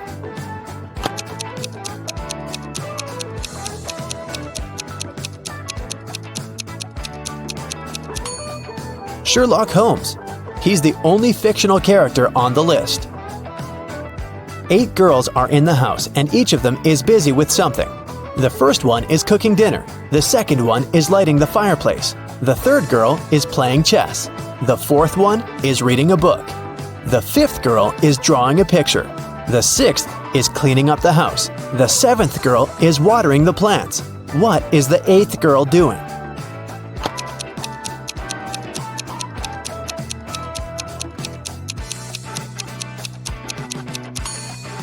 She's playing chess with the third girl.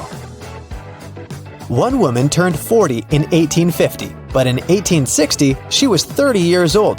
How could this happen?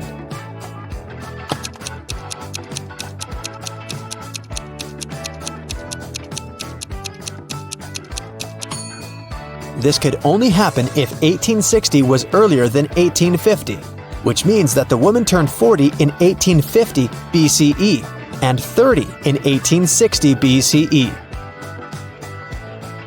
An artist was walking in the park when it suddenly started raining.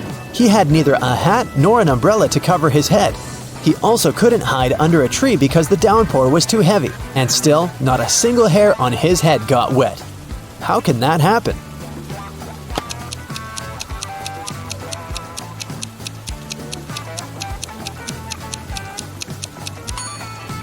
The artist was bald.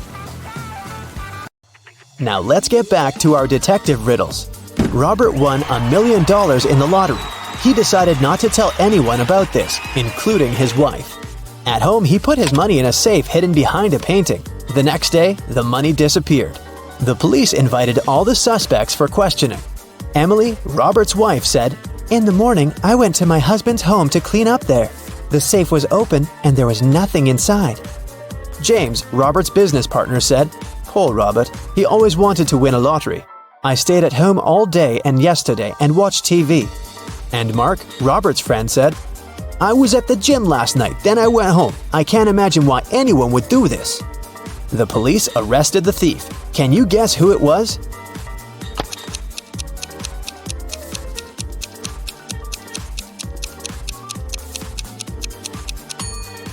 Robert's business partner did this. Robert didn't tell anyone that he'd won the lottery.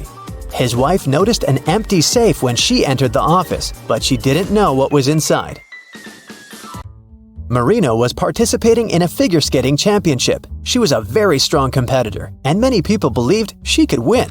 When the time for a warm-up ran out, all the participants started preparing for the performance. Marina was the first. She was amazing, but suddenly she tripped, fell down, and broke her leg, which made her unable to continue. The investigation revealed that someone had ruined her skates. The police interviewed 3 suspects. Anna said, "I didn't do anything, but I saw Jacqueline and Kate walking into the locker room before Marina's performance. They're the ones who ruined her skates." Jacqueline said, "Yes, I indeed went into the locker room to take my things, but I didn't see Kate there." And Kate said, "Yeah, that's because I've been practicing in the gym until it was my turn. Besides, Anna is lying. I saw her in the locker room." Can you guess who's lying?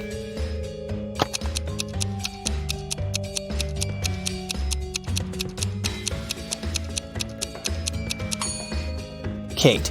She couldn't train in the gym because the time for the warm-up had been over by the time the competition started. Here's what happened. Kate went into the locker room and ruined Marina's skates. Jacqueline came into the locker room after her, and that's what Anna saw. Jane is afraid that she might have a stalker. She brought some photos of herself and her friends to the police. The police immediately found the culprit.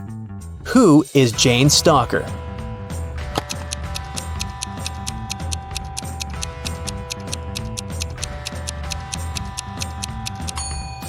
Jane's friend Mike. He's the only one who is present in all the photos, and sometimes he even tries to conceal his identity. Kira is a very independent young lady. 2 years ago, she moved into a one-story house in Alaska. Since then, she's been living there with her dog.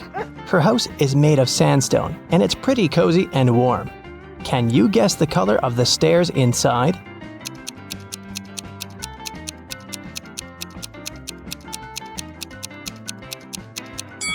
There are no stairs in a one-story building. One day, Kira went to town to buy some dog food and meet with her sister, Mia. They went for a walk and stopped in front of these 2 houses. In each house, a family with 2 pets with dogs or cats lived there. Kira told Mia 2 facts about those houses. On the left, the family has a dog that likes dry food, but the other pet loves canned food. And the family in the house on the right has a 7-year-old dog and a newborn pet. Mia asked Kira, "Do both families have a cat?" Kira replied, "I'm not sure, but if you manage to guess the house with the cat, I'll give you $100. Can you guess which family is more likely to have a cat?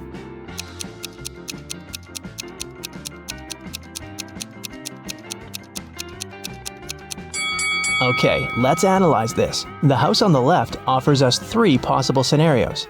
A younger cat and an older dog, a younger dog and an older cat, or just 2 dogs.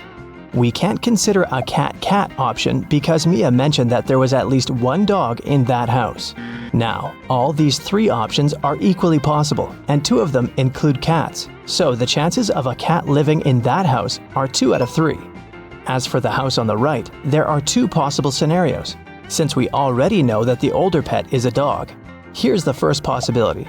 The younger pet is a cat, and the older animal is a dog. And the second possibility suggests that there are just 2 dogs. So, here, the chances are 1 in 2. That's why Kira should choose the house on the left. This way, her chances of winning are higher. Mia invited Kira to visit her workplace. She's a manager in a luxury resort hotel. The building has 7 floors. 5 people are now staying in the rooms on the first floor, and on each next floor, there are 3 people more than on the previous floor. Can you figure out which floor the elevator is called most often?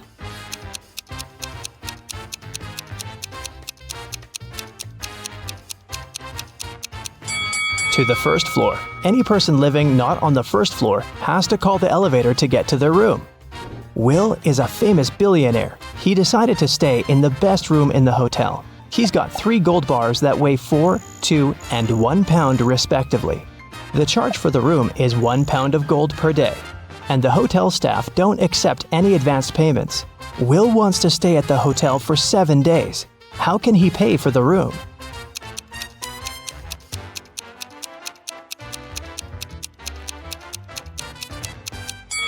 Here's the scheme. On the first day, Will should give them his 1 pound bar. On the second day, he should give the 2 pound bar and take his 1 pound gold bar back. On the third day, Will should pay with the 1 pound bar again. And on the fourth day, the guy should give the 4 pound bar and take both the 1 and 2 pound gold bars back.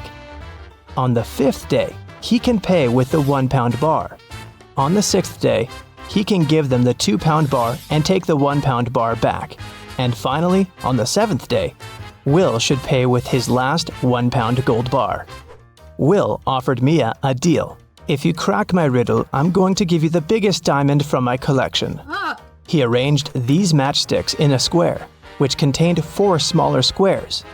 Can you remove only 2 matches so that there's only 2 squares instead of the 5? Mia nailed it right away. What about you?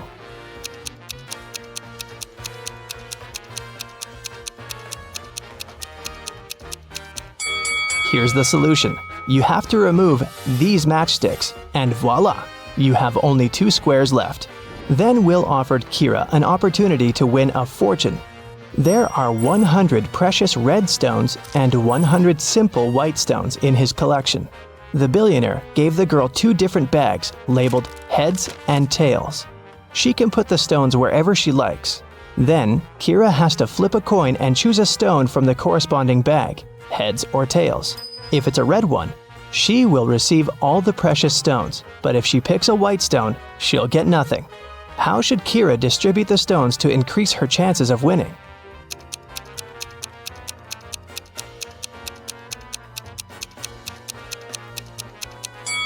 If she puts just one red stone in one bag and all the other stones in another, her chances of winning will be 3 and 4.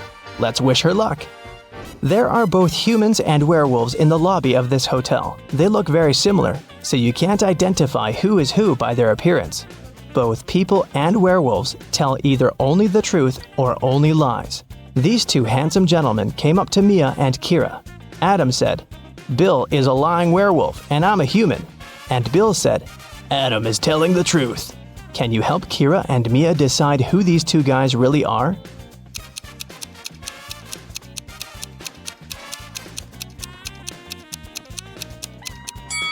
We know that they cannot tell half-truths. So, Adam's statement is only true if both parts of it are true. Let's suppose that Bill is an honest human. Then Adam should be honest too. But Adam called Bill a liar, which creates a conflict. It means that Bill's statement cannot be true. So Bill is a liar. And knowing that, we can conclude that Adam is a liar too. But what about their nature? Are they humans or werewolves? Adam's first statement is a lie, which means that Bill is not a werewolf. Therefore, Bill is a lying human. And the second part of Adam's statement means that he's a lying werewolf. Adam and Bill invited Kira and Mia for dinner. When they asked the ladies about their parents, Kira replied, "We have the same father and mother, and we were both born on the same day." Adam asked, "Are you twins?"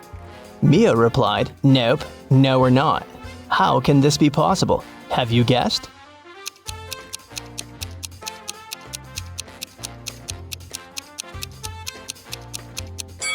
Kira and Mia are not twins. They're two of a set of triplets. They have a third sister, Sophie. Hi. Kira and Mia went to the swimming pool. They saw 10 swimmers chilling on sunbeds near the pool. 2 of them decided to jump into the water. How many swimmers remained near the pool at that moment?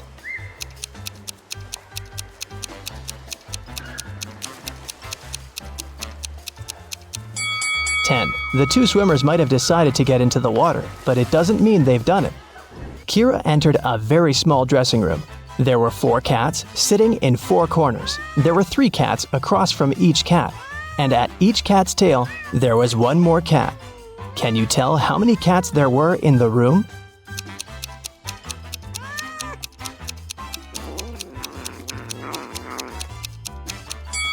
The room was very small. Each cat was sitting near the tail of the cat from the neighboring corner.